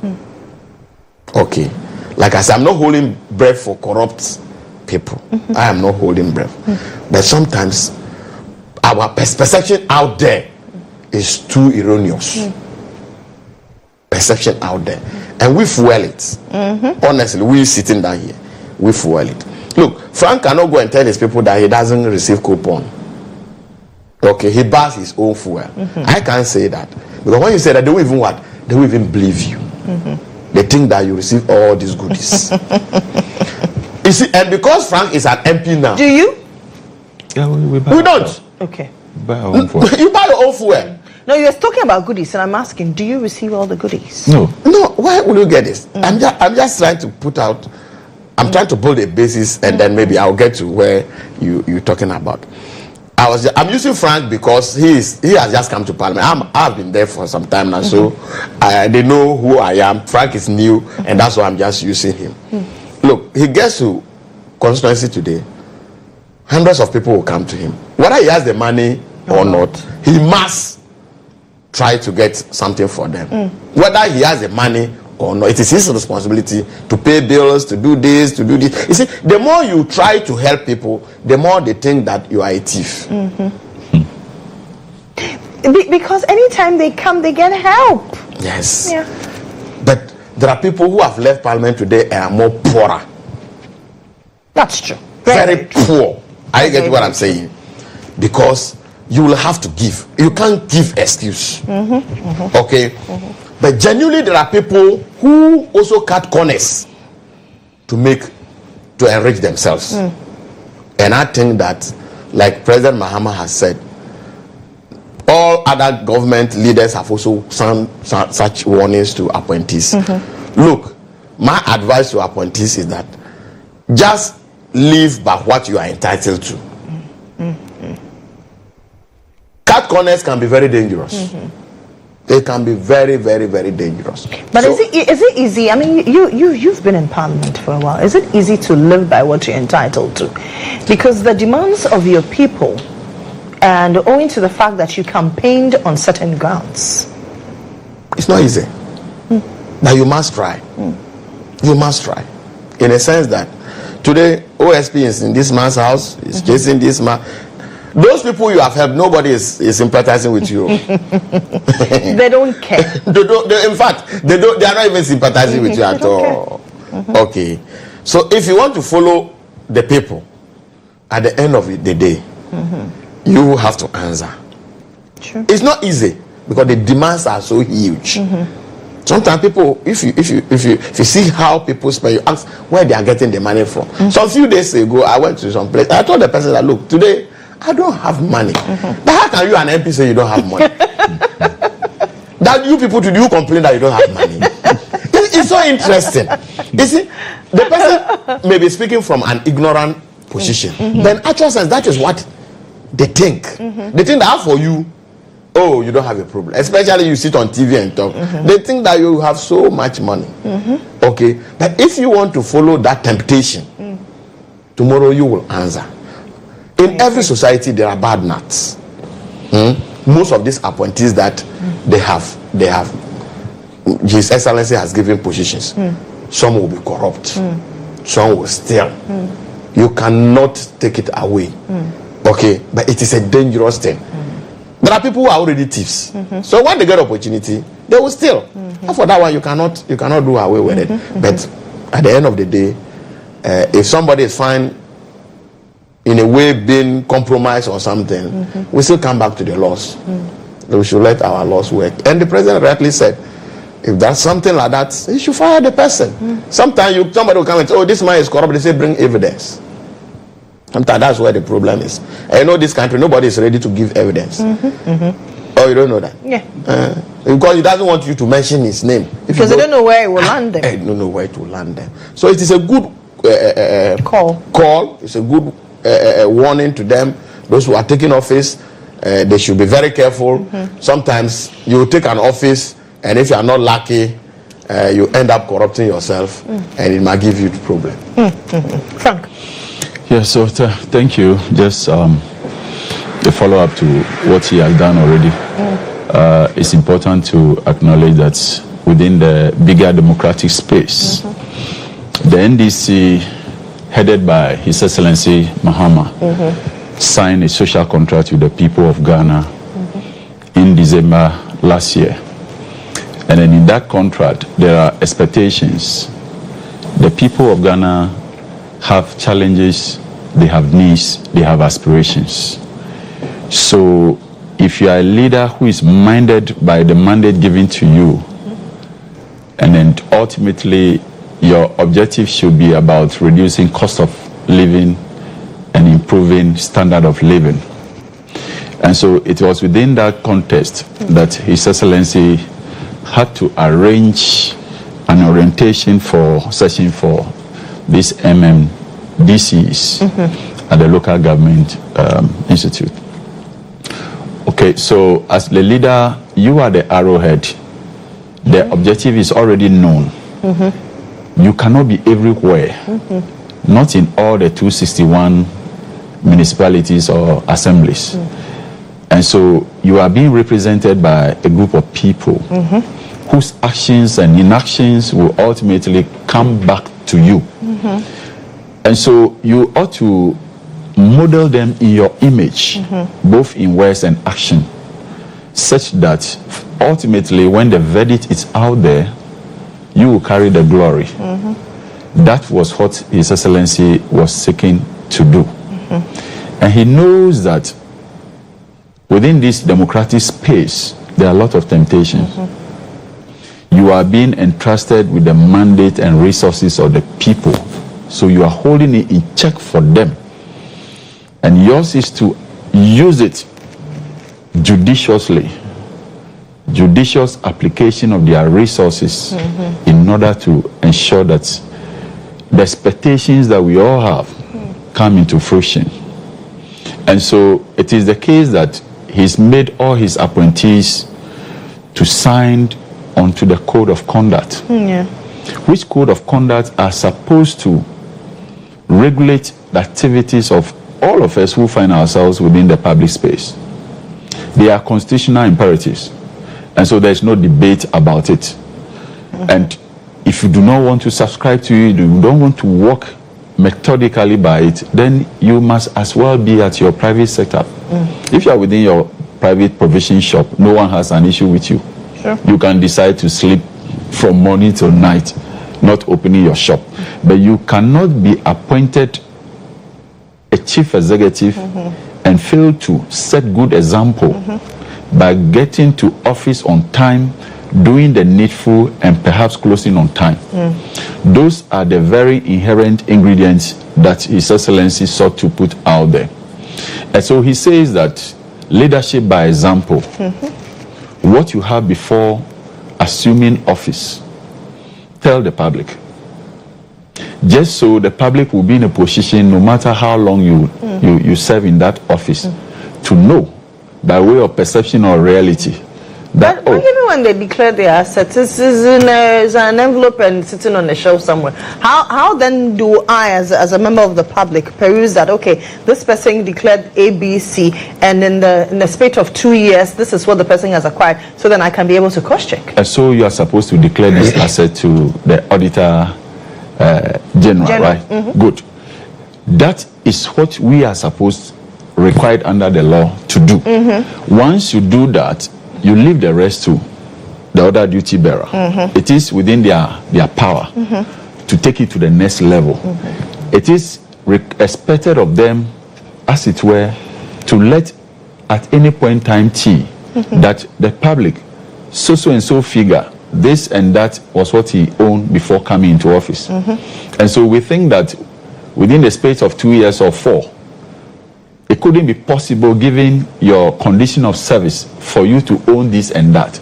And so within the same space, you are supposed to declare your assets as well as your liabilities. So if I have a private business which is raking in so much before working in the public space, I must ensure that I'm not engulfed in conflict of interest position as well, which was one of the key issues that His Excellency Mahama sought to put before them, enshrined in Article 284, I think so. As you see, recently, we have got to grapple with the issue at National Service and a whole lot of places where cases of alleged conflict of interest come to the fore. And this government is meticulously ensuring that people who have served this nation must account for their stewardship. Now, when we hold the feet of people who serve in public office previously to the fire of accountability, then it's only fair to tell your own people that you must be ready anytime you flout these ground rules to be penalized. Not only after maybe the NDC is out of power, let's say in the next 20, 30 years, no.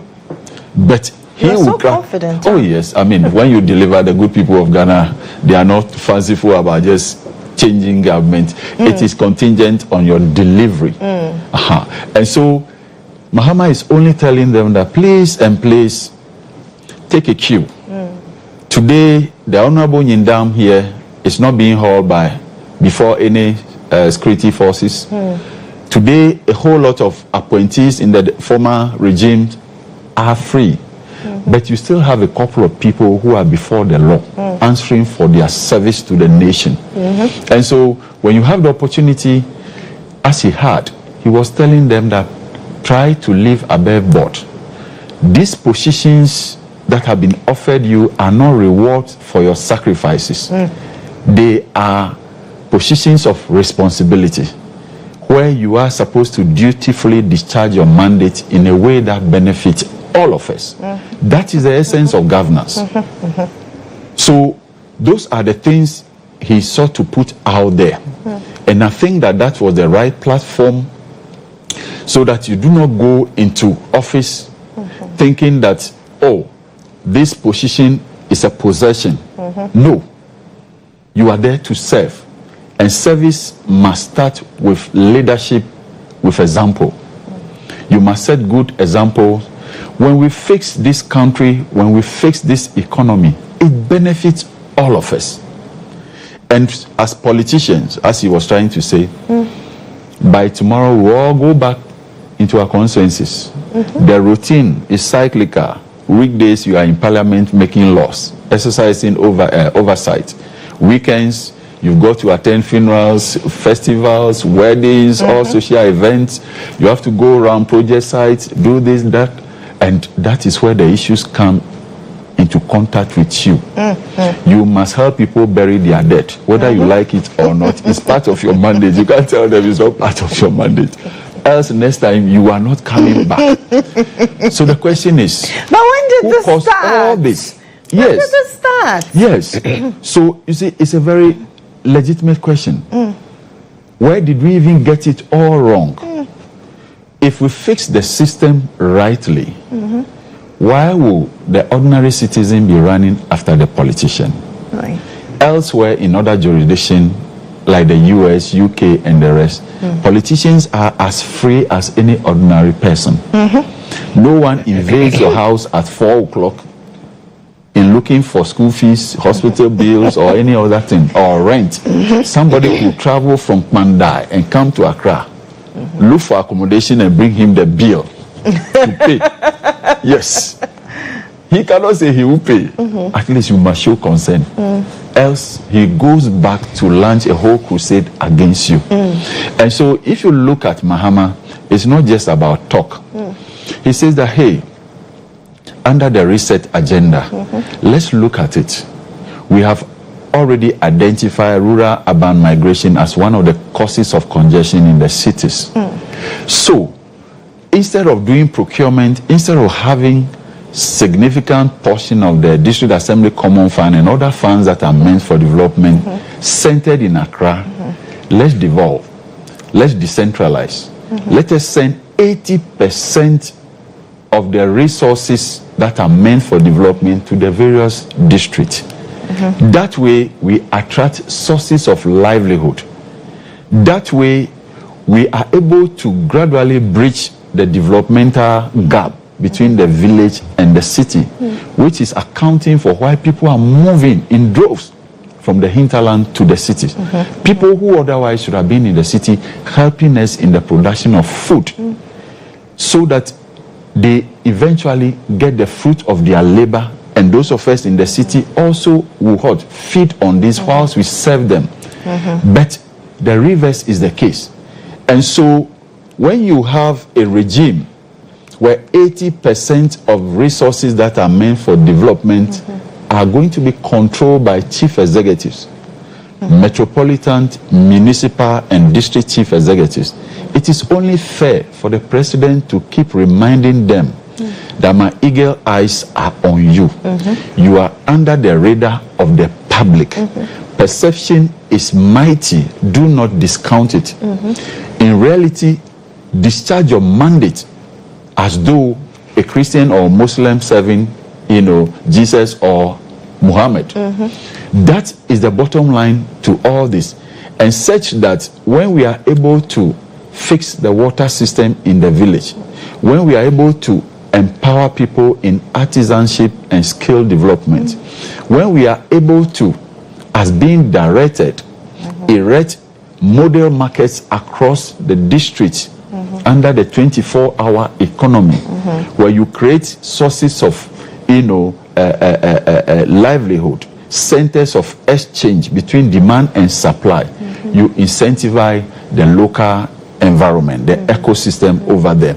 And so people will not even have the appetite to move to the city centers. Because in the city centers, some of them sleep under bridges. Some of them sleep under trees. Some of them sleep in people's broken down cars.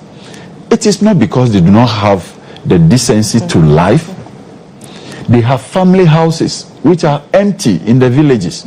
But they are moving simply because to earn 1 Ghana cedi in the village is such a difficult job.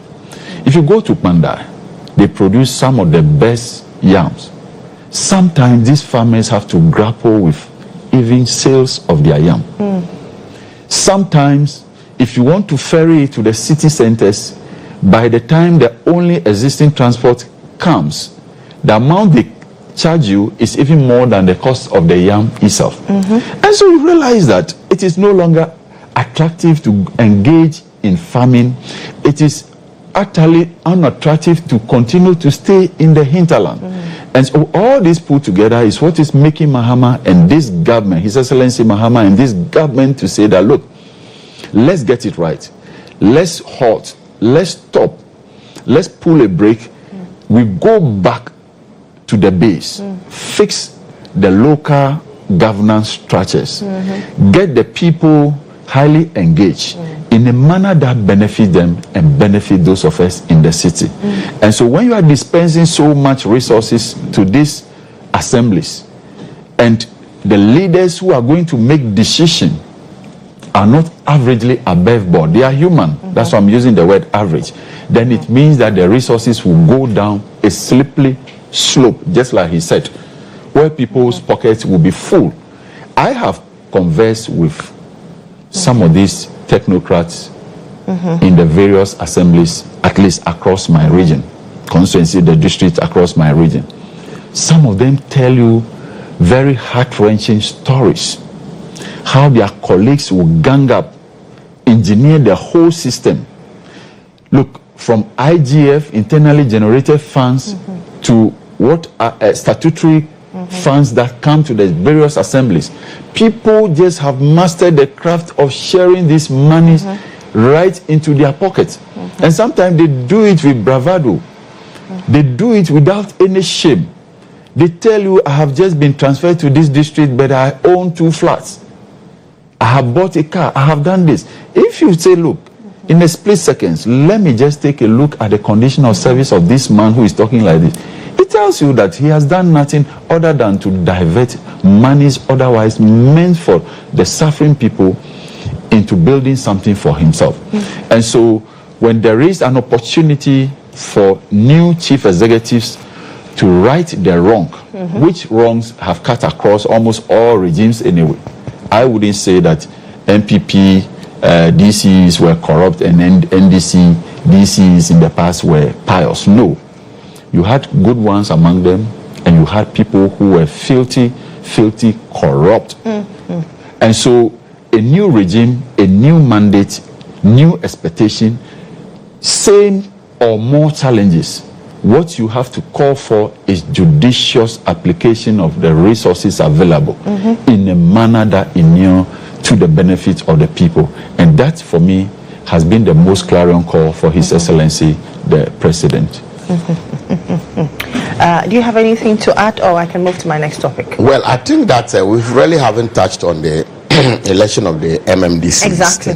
That's where I want to briefly comment on it. Like I said, look, see, we have a nation to build. Beautiful submissions by my brother, myself. We all talked about the concept and all those things. But the unfortunate thing is, we are still struggling to get these DCEs accountable to the people themselves on the ground. Because appointment, your loyalty is to the one who appointed the appointing authority. And sometimes even the appointed authority don't even get it. Like somebody who influence your appointments. So as we speak, the DCEs will go down there, the MMDCEs will go down there, and the people don't feel their impact because they have not given them the power. We nearly got it right until the normal politics destroyed that particular agenda. It's a good thing. The president is talking about it today because when we're doing the regional reorganization, it was one of the things that we all needed to support so that we will review where the president has to appoint all MMDCs and give the power to the people to elect them. But unfortunately, the NDC shut it down. It didn't work. Today, they've come to government. The reality has dawned on them again to make this call. Like I said, these are early days, but it is something that as a nation we must not politicize it. It will help and deepen accountability on the ground. Because the people would have queued, they would have gone to vote for somebody they think will better serve their interests. Whether we want to do it political or not political, MMDCs must be elected. And when we get it right, it also reduces the powers of the president. In a sense that the president cannot just get up today and say, I've sacked this DCE. Because there's been somebody there who doesn't like me, or the party executives think that this man is not serving our interest. Let's use all channels. Let's influence the appointing authority and let's remove him because he's not listening to us. Normally that's how it starts. Like we talk about this corruption, and sometimes it is not the man. It is not the man himself, but the engineers are on the ground. You are sitting down there, they just appointed you as a DC.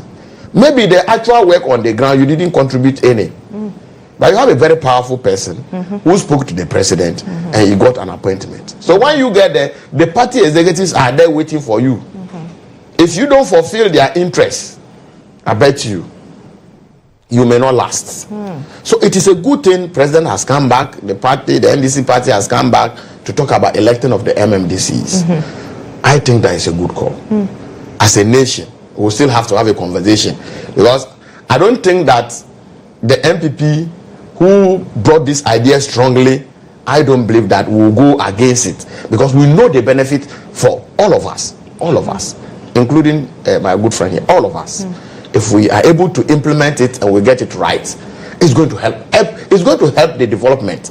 I have said it. Look, Frank sits here, he gets common fund, just a fraction of it, very small. I get my own. My application of that common fund will be different from the application of the chunk of the money that goes to the assemblies. Because they are not accountable. So whoever needs something will go to the one he's elected. So if I have a challenge of a community has challenge, they need water, the person they will want to come and talk to is the one they have elected. The DCE who holds much of the money, people don't even get opportunity to talk to him. So it's a good call. I encourage it. I think that when the time comes, as a party, they will look at it. But I'm very sure that we will support this call because I strongly believe that MMDCs must be elected, whichever way. And I think that politics is everywhere. We should not come and pretend as if it's not partisan. Even the assembly elections we normally would do on the ground there, it is partisan. Although somebody called the constitution and no, assembly elections are not, it's not true. In actual sense, it is a political thing we do. Anything that has to do with election is political. How can you say it's not political? So if it's like president must nominate 3 people, 4 people for the people to vote for, it's okay. Are you getting what I'm saying?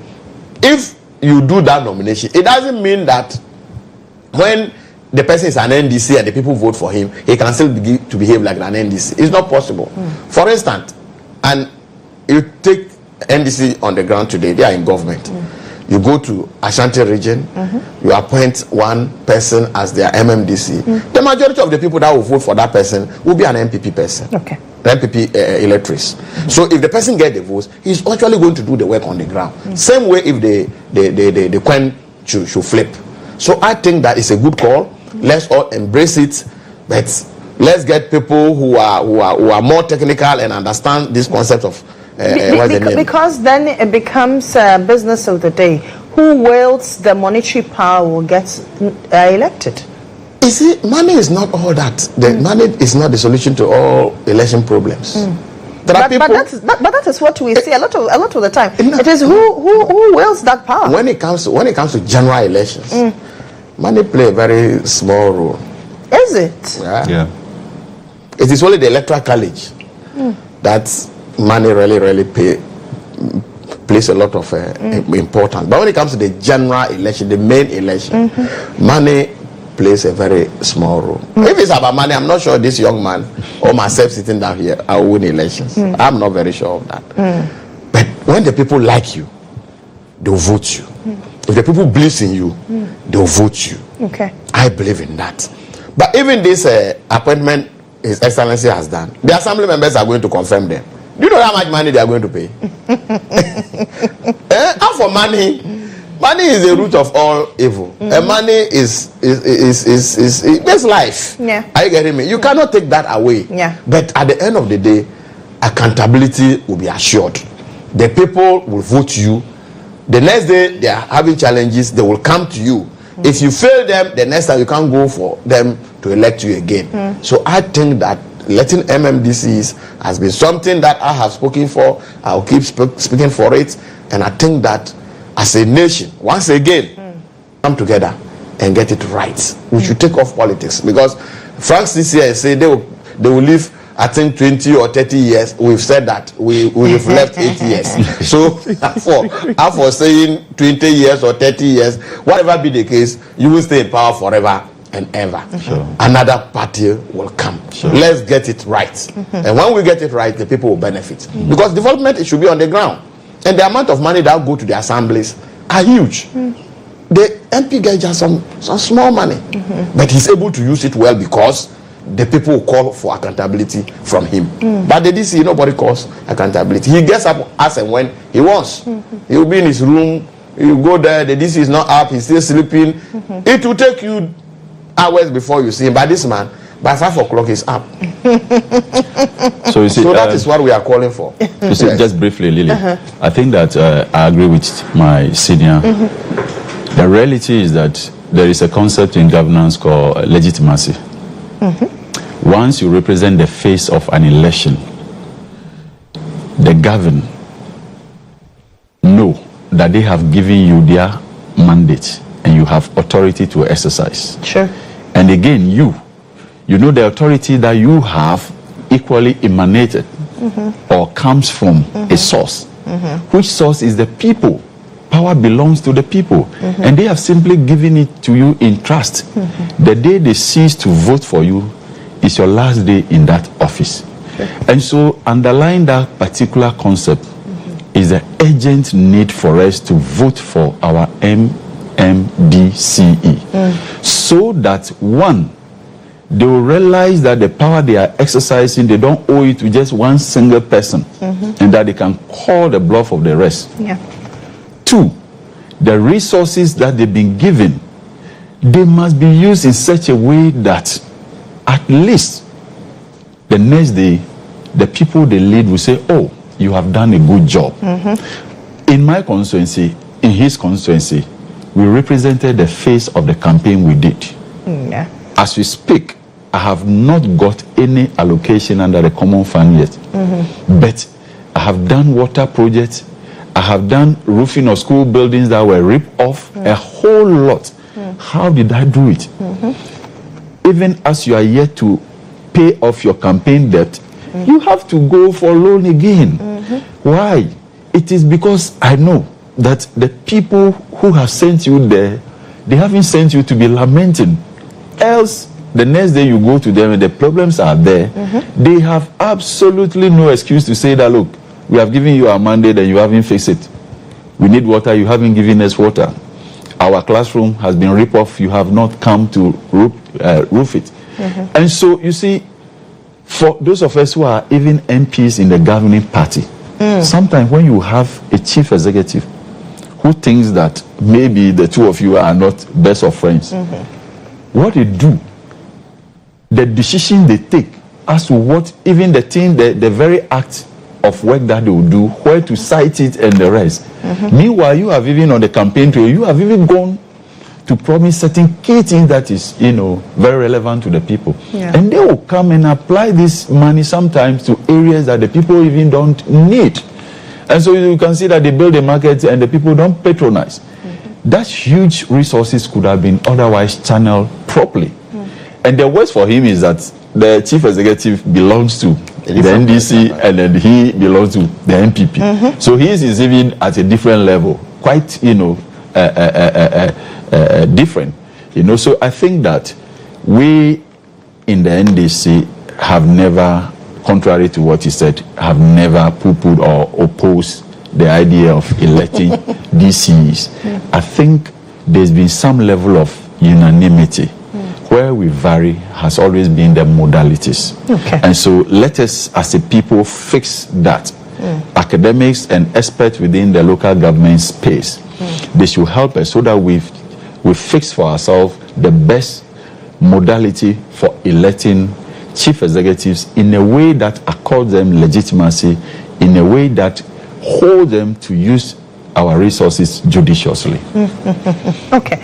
Let's talk some party politics. The NPP on a Monday at its National Executive Council meeting decided that the party will go to early presidential primaries on January 31, 2026. A few people think that they disagree. They think that this is tantamount to greed on the part of some members of the Executive Council. Abuache Yaku, for instance, has stated his disappointment in this decision. Prior to this particular decision, some people were of the view that, well, the decision will be a bottom-up approach, just as has always been. Now, it is a top-down approach. Will this in any way serve the general interest of the entirety of the party? Something that, well, it is to favor a particular candidate. Mr. Yindam. Well, I don't think that this exercise is going to favor any particular candidate. And a party like MPP, you don't expect that will go for meetings, come out, and then there won't be other views that will be expressed on a decision that National Council has taken. I think that if you look at the decision that was taken, rise at the back of Makoko's committee, that after the 2024 election, the party decided to form a committee to listen to everybody, every Ghanaian, especially the people who believe in the party, why we lost elections. And it's not MPP alone. Any serious party who go into an election and loses, you have to find out what happened, what is the way forward. So the committee submitted its report to National Council. At the back of that, the National Council decided to form a 9-member committee to also go and look at the proposals that the committee received and come out with some kind of reforms. So we met, I think, last week, and what they came out was so brilliant. Like I said, it was something that everybody looked and said, fine, this was so. It was unanimous.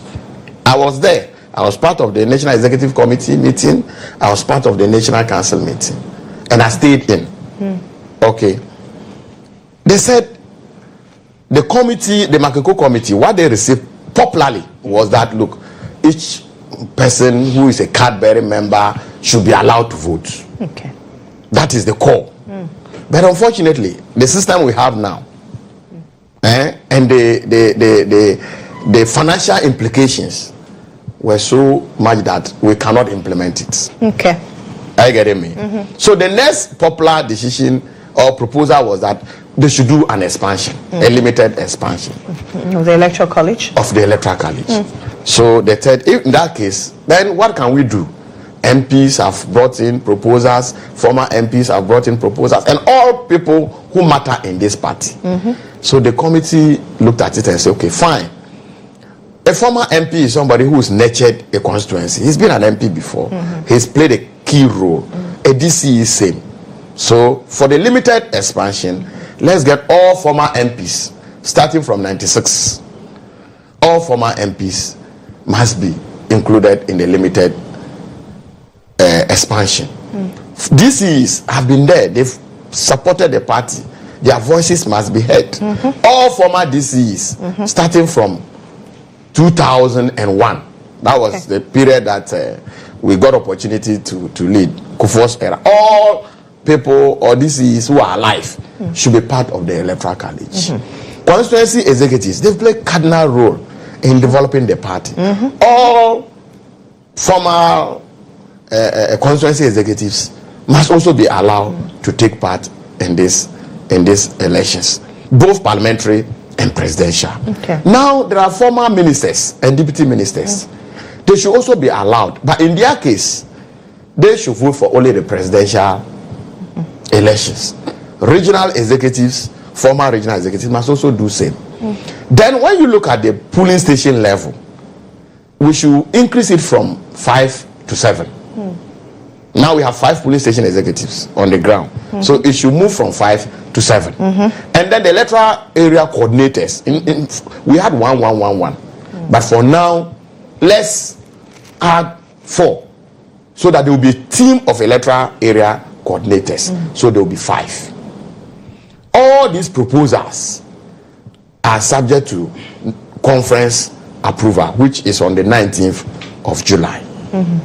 But another popular call that the Makokwe committee brought was that we should have an early presidential elections. Whether close of this year or first quarter of next year. It is popular, and that is what has been said. So the committee recommends to us as National Council that if it is possible, we should have it this year or early next year. Will that not lead to influence? Like? So if you have a leader who is a presidential candidate, won't he influence the other elections? Because everybody wants to catch their eye. Well, political parties are formed to win elections. Sure. And when you get the opportunity, you govern. Okay. Maybe let me finish the leg and then I will address this issue. Please go ahead. So it was agreed that on the 31st of January, we should have the presidential elections. That was what National Council agreed on. If you take the ground, some people say you cannot roof a house without a foundation. I've heard people talk about that. But let me ask you, MPP is rooted on the ground. All the party executives we see today, they still have their mandate. Nobody's mandate has expired. All of them, their mandate still holds. Their mandate is ending in a year or two's time. So those people are still the structures of the party that we are using. And MMDCEs, former MPs, former constituency executives, these are people that are known. Okay? They are known. They are not people that somebody is going to vote for them or do whatever. No. Everybody knows them. So if you go to Panda, I know my former DCs or my former DCs. I know my former constituency executives and whoever is also former. Is it difficult to add them to the electoral college? It is not. In any case, we won election before on the same party structures, which were 5. The overwhelming majority Nana Addo Dankwa Akufo-Addo won in 2016. It was the same structures we used. But people are calling for expansion. So they decided to add these people. Kennedy Ajapong, His Excellency Don Tamamudu Bawumia, and all those who went for the flag bearership in 2023 all use the same electoral college. But we are not adding the former MPs and others to that. for that election to be conducted. So how is he going to favor one person? Because a chunk of these people voted. Yes, so they are the same people that you campaign with. There are people who supported Kennedy Agyapong in the previous elections. Today, maybe they are supporting a different candidate. There are people who supported the vice president in the previous elections. Today, they are supporting a different candidate. So after elections, every election is unique. Every election is unique. And it's not going to favor anybody. In any case, all the structures we are putting in place, the polling station, the coordinator, the constituency, the region, the national, what is our aim? Our aim is to elect a flag bearer that will win an election for us in 2028. Okay. That's our aim. That's our ultimate aim. So if somebody thinks that we are going to elect a flag bearer in 31st January 2028 is going to 2026 is going to favor somebody, I don't see how it's going to. I'm not seeing it, because the electoral college is known. It is something that you know the people already. And in all elections, the people who are talking, they know that if you go into polling station executives, by the time you finish reorganizing the party, over 70 to 80% of those people will still remain. Just a few will be left out. Over 80% of the old executives will still remain. Okay. Even at the constituency level, over 70 to 80% of those constituency executives will still remain. So what I'm saying is, those thinking that is going to favor somebody, I don't know. Maybe they haven't looked at the other side of the coin. Okay. I don't want to say any other thing, but I think that as a party, we need a leader. We need a leader. People talk about too early. His Excellency John Dramani Mahama, who has been a former president, has campaigned for 8 years before he won elections. That's untrue. 8 years. That's untrue. When he lost. But didn't he campaign for 8 years? I'm coming. I will tell you. Maybe. But when he lost in 2016, didn't he campaign from 2016? He campaign for 2024? No. I mean, until you have the flag bearer. Oh, please, we all know this. Okay. We all know the flag bearer. You don't campaign. I'm not. Okay. You see, you couldn't campaign for 8 years. Okay. That's why I'm saying that. Okay. As a even as a former president, he was a president before. When he lost 2016, yeah. He was the candidate for 2020. Okay, he still remained the face of that party, even in opposition. Although, like my friend was trying to come in, who else was there apart from John Dramani Mahama? Who else was there? He was the face of the NDC. Well, after that, once he lost the election, then the national chairman will take over. No, but I'm not talking about the national chairman has never been the face of the party. I'm just talking about the face of the party. Okay. By popularity, you mean? Exactly, by popularity. Most of the functions he attended with the team. Okay? And every conversation that we had was geared towards His Excellency John Dramani Mahama. Okay. Every communicator in NDC communicated towards him. Then in 2024, he came back again. All communications, all communicators communicated towards him. At the end of the day, God being good to his side, he came back, he became president again. Even on this platform, when my good friend was speaking, I'm sure you can count the name of President Mahama more than 20 times in his conversation. He's a man of the moment. Are you getting what I'm saying? As I sit here, I'm not able to even say hi to anybody. I'm not able to mention any candidate's name. Because if I mention somebody now, problem. There'll be problem. So we need the face of the party. Does that mean you're not supporting Dr. Bawumia? Me? It's not about whether I support Dr. Bawumia or I don't support Dr. Mbabia or Kennedy or but who do you support, though? The time will come. Okay. And when that time comes, it will be public. You see, we need a united party. We need a united front. I am a stakeholder of the party. Okay? It is not a flag bearer I want. I want a president. It's not a flag bearer. So if it's about flag bearer, I can easily say I want this person, no. But that's not my interest. We want to elect a flag bearer who become a president. So your party is not doing this to favor Dr. Bawumia? No, how? Because I don't see how it's going to favor. Because the same electoral college is there. The album is not in his pocket. Is the album in his pocket? The former MPs we are talking about, is he the one holding them? The former DCEs we are talking about, is he the one holding them? The constituency executives, former ones, is he the one holding them? The former, regional executives, is he the one holding them? No. These are people who are fought for this party. These are people who are alive. You all have access to them. So if you think that it's favoring somebody, well, that is your view. Like I said, I don't want to condemn anybody, but I think that what the review committee did and came out with their proposal, it was unanimous at council. If anybody tells you that there was any dissenting, it was only one person who disagreed. Only one person. When we are talking about people over 25, over 50 in the room, and only one person disagreed, why should that be a problem? So I don't think that is favoring anybody. But the party should know that we are not just doing this for anybody. We are doing it for the party. We need to start having a conversation around one person. And normally, the acrimonies, the problems, the insults has to do with presidential elections. It has started already.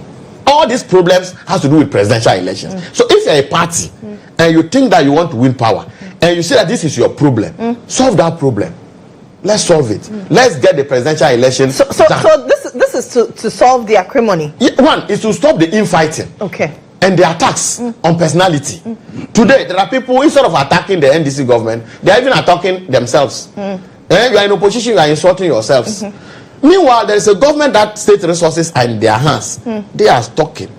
Find a way of criticizing them if need be. I'm not saying that just attack them when there's no need. There are issues that we have to talk about. But Baumia, Kennedy, what's the name? Aduchum, Brian, these are people for now who have come out openly. So all of them are capable. All of them are fine gentlemen. The delegates will decide. It's not favoring anybody. The album is out there. Whoever wants it, please go ahead. Campaign on issues. Tell the delegates what you can do. But I sincerely believe that at the end of the day, it is not a flag bearer we need. We want a president. Somebody who become a flag bearer and then give us presidency 2028. And it is not too early. Like I said, His Excellency John Dramani Mahama has been the face of NDC for 8 years before he was able to win elections. Frank. Lily, interesting. Anyway, this is our last problem. You would have noticed that his adrenaline has gone so high. Look, let me be factual with you. The gymnastics, the theatrics, the engineering, everything we are hearing from within the MPP now is nothing short of scratch my back, let me scratch yours. Ordinarily, this is a family, an MPP family issue. And I would have sat observing and enjoying all the scene.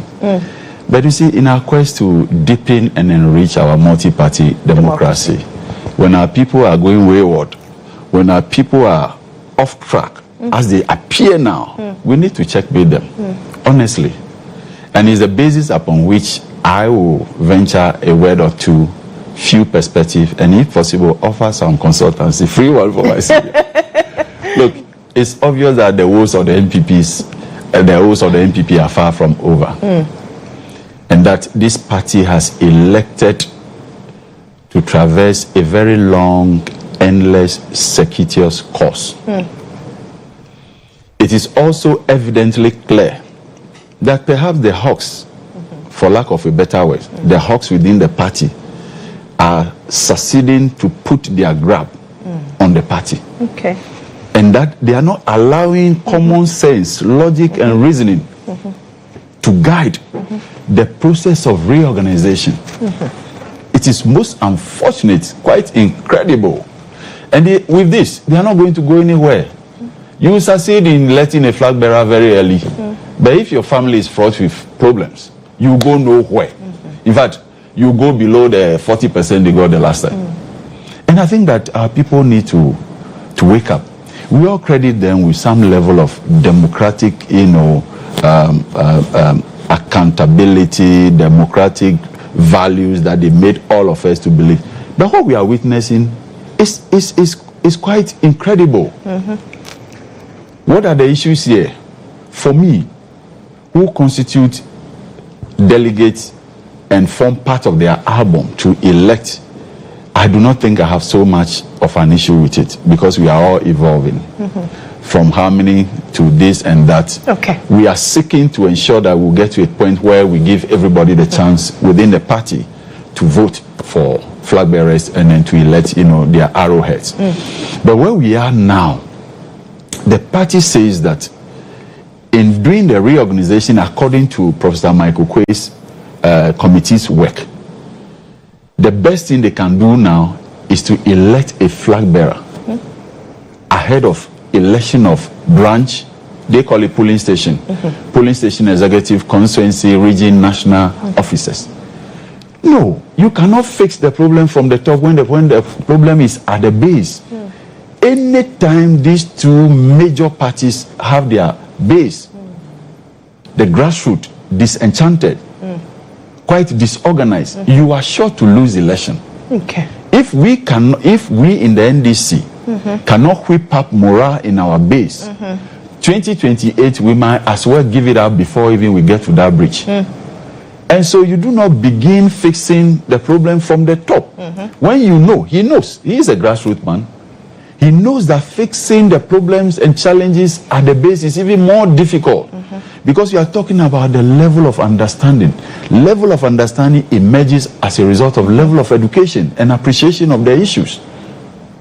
And today, they said in all the issues that they have, which we hear a lot, what they need to do is to install a king even before looking for the kingmakers.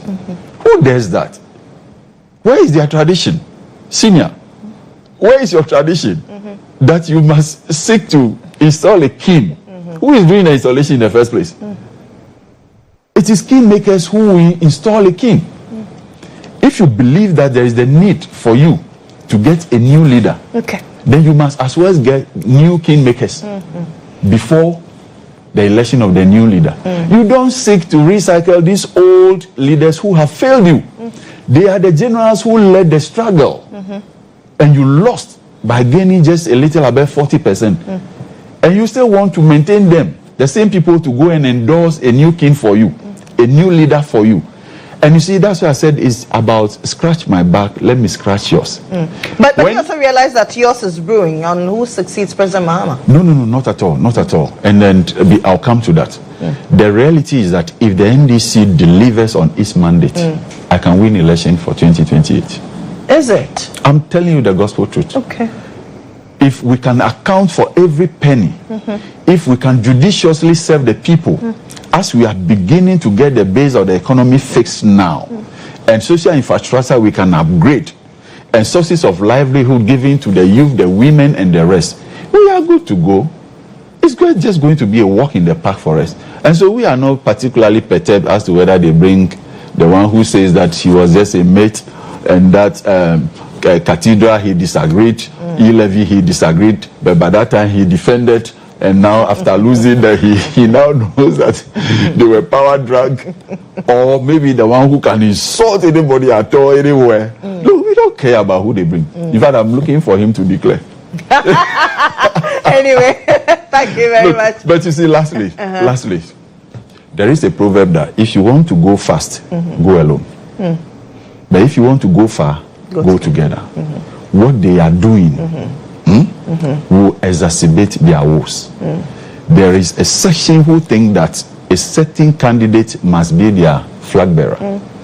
Once they are through, that is where they will see the antagonism at the grassroots. Anyway. Okay. Well, are you ending? Yes. Oh, I just want to thank Frank. Okay. You see, anytime we come out with a proposal, and they look against that proposal, it's a good proposal. Oh, good. I get what I'm saying. Oh, good. I just want him to know that kingmakers are alive. They are not dead. The expired ones. Even like their mandate is expired. Their mandate has not expired. It's expired. Their mandate is expiring somewhere 2027. Senior, it has not expired. It's untrue. And I want him to know that as a party, we will take his advice. Those that we think that are good, we'll take it on board. And we are not going to walk alone.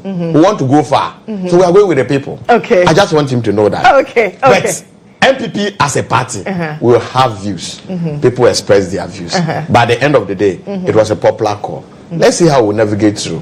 By the end of the day, Yes, will come today. He said there is no problem. Don't worry. But when are you declaring who you're supporting though? No, I will keep coming here. The party is you're eyeing the running mate. Anytime you want to, you see me talking about the presidency. I want the ultimate. I don't want to be the running. But I just want it's mismatch. What I'm saying is that the party officially will declare. Nominations are open. Campaign can start. I will make my choice. I'm part of the MPP fraternity. But today, I am not. And I urge all those people who are throwing their weight here and there that everybody should be patient. After campaign, it will come. We'll all make our choice. But like I said, it's the president we want. It's not a flag bearer we want. We should not fragment and destroy the party. The party is what is making me sit here. It's the party. If not for MPP, I won't be here. Absolutely. Maybe this man, if he had gone for independent, he would have lost. But it's the party that has made him to be here. Absolutely. Thank you very much. Thank you too for coming. That's the Member of Parliament for Pandai, Matthew Nyindam, Member of Parliament for Afadiato South, Frank Efie. My name is Lily Mohammed. I am back after this breather with more. Please stay tuned in.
You're welcome back to the show. This is still GH Today here on GHOne TV, and I am Lily Mohammed. Let's talk about civil societies.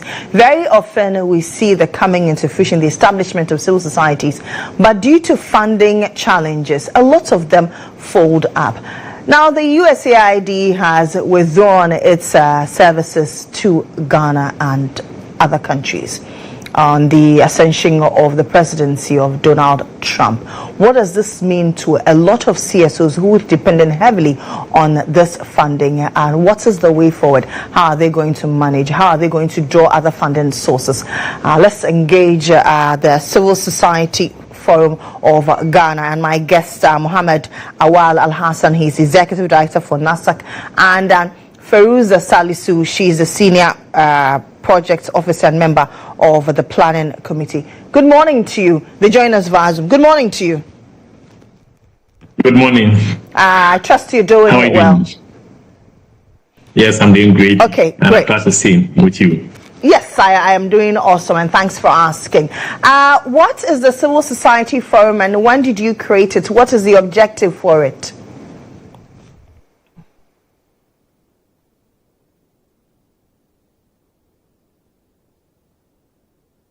Hello? Hello? Oh, yes, hi, good morning. Hi, Feruza, good morning. Yes, how are you? I'm doing very well, thank you. Great. The Ghana Civil Society Forum is a mechanism and a platform that brings together civil society organizations in Ghana to discuss issues that are important to them. And like you rightly referenced, civil society in Ghana has faced some funding challenges over the period since COVID-19. And so after COVID-19, we thought of actually having a platform of this nature that would help us to foster discussions and also profess solutions around some of the issues that affect our sustainability. So that is how the civil society organization came about. We officially started the forum in 2022 after several discussions that ensued in 2021. And we have held 2 conferences so far, and this is going to be our 3rd conference. Now, let's look at your challenges. Now that you're facing a major funding gap, what then will happen to your activities? Are you going to shift focus? What's the way forward? What are you doing? Well, let me come in to add to what Feruza has said. I mean, civil society organization works in a sector that is relevant, that is important, and contributes significantly to national growth. Unfortunately, attention has not been given to the sector by our government, and is limited to donor funding. So in Ghana, we rely heavily on donor funding. So almost 100% of civil society organization projects are funded externally. Where it is done internally, it is done through foreign entities. And that has made civil society organization some kind of an externally driven sector. And we need to look at it as a country, because civil society contributes a lot to our democratic journey. If you look at almost all the sectors, the kind of contribution of societal organization is one that you can never underestimate. And so it is high time we started looking at some of the ways that our government can contribute to strengthening the sector. Of course, we also have some challenges as a group. And government at some point were also so much concerned about it. In terms of regulating the activities of the sector, it wasn't well done, and there was a need for government to institute some measures to ensure sanity in the sector. And also manage money laundering and other negative activities associated to unregulated sectors. We accepted that.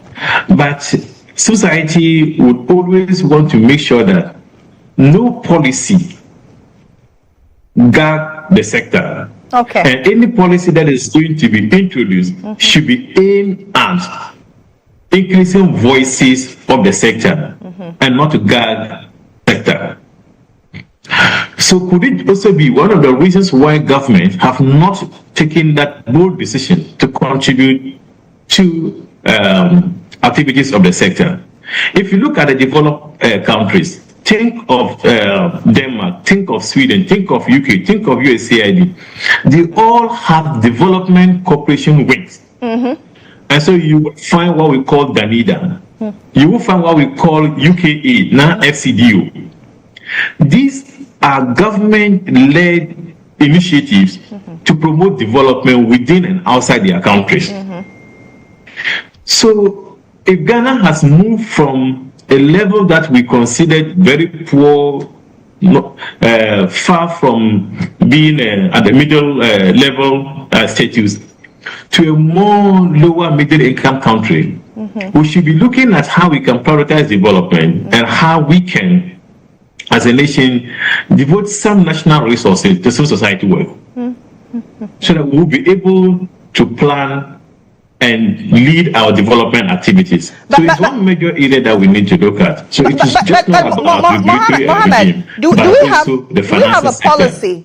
Mohammed, do we have a policy, a national policy on civil society organizations and its activities or philanthropy? Do we have a policy like that, or is something that you're looking at in the offing? There has been a policy in Ghana now, but even before that policy came to be, there was one that, except to say that the way we had we put all entities in the country together and allow Registrar General to use same policy to regulate them was actually a big challenge. So we have the Registrar General having almost same guidelines for registering companies and incorporating them. Okay. So they saw all of us as some kind of a homogeneous group, and that brought so much confusion. So it wasn't surprising when the international community made demands to our country to ensure that there are some specific policies guiding society work. So we didn't think about it as a nation, or we didn't act promptly until we had external influence. Okay. Now, the non-for-profit secretariat was established under the Ministry of Gender and Social Protection to examine activities of society organizations and give them accreditation to operate. And so we are mandated by the the policy to submit annual reports to the secretariat and get renewal. So at the moment, we get renewal on annual basis from the sector. But I then say that it is not enough for us to say that what we expect of the regulatory authority is what we have. Now, Fariza, you have a forum coming up. When is it? And what's the focus of this forum? Okay, so the forum would start from the 24th of June to the 26th of June. Okay. And this year we are going to be looking at reimagining development financing and civic action. And we'll be looking at the challenges, the opportunities, and the way forward. Where will it be held? And how do people participate? Yeah, so it will be held in Accra at the NAT headquarters, the one very close to City Campus. And people can join us. We have a registration link on all our platforms. So if you are interested in joining, you should go online to register and participate. So what are the expected outcomes of this forum? And after this forum, then what? Okay, so okay, Mohammed, you want to take that? Or Fariza, you want to continue? Yes. I was just saying that this forum, the Ghana Society Forum, annual event, we have done activities to coincide with the annual convening of civil society actors. So, as Firuza indicated, we're going to have series of activities all aimed at strengthening the civil society sector in the country. So all the activities that we have planned and will be financing mechanism that will keep civil society contributing effectively to what government is doing. So we expect that at the end of it, we will have a clear position on how to finance development. Of course, we are also looking at alternative funding models. As you indicated in your intro, we have major funders like USAID pulling out. That should not crash out civil society organizations. Right. We should find alternative models in country and external to mitigate the effect of these withdrawals. And so one of the ways is to talk to ourselves. And so it's important that we have all organizations who are in good standing and who have interest in growing the sector to be part of this forum.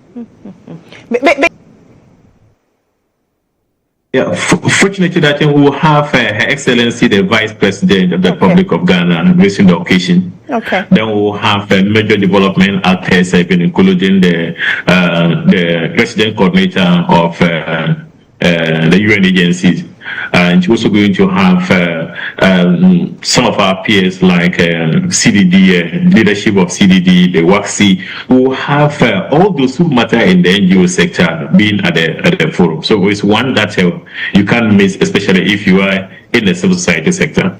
All right. Firuza, let me take your final words.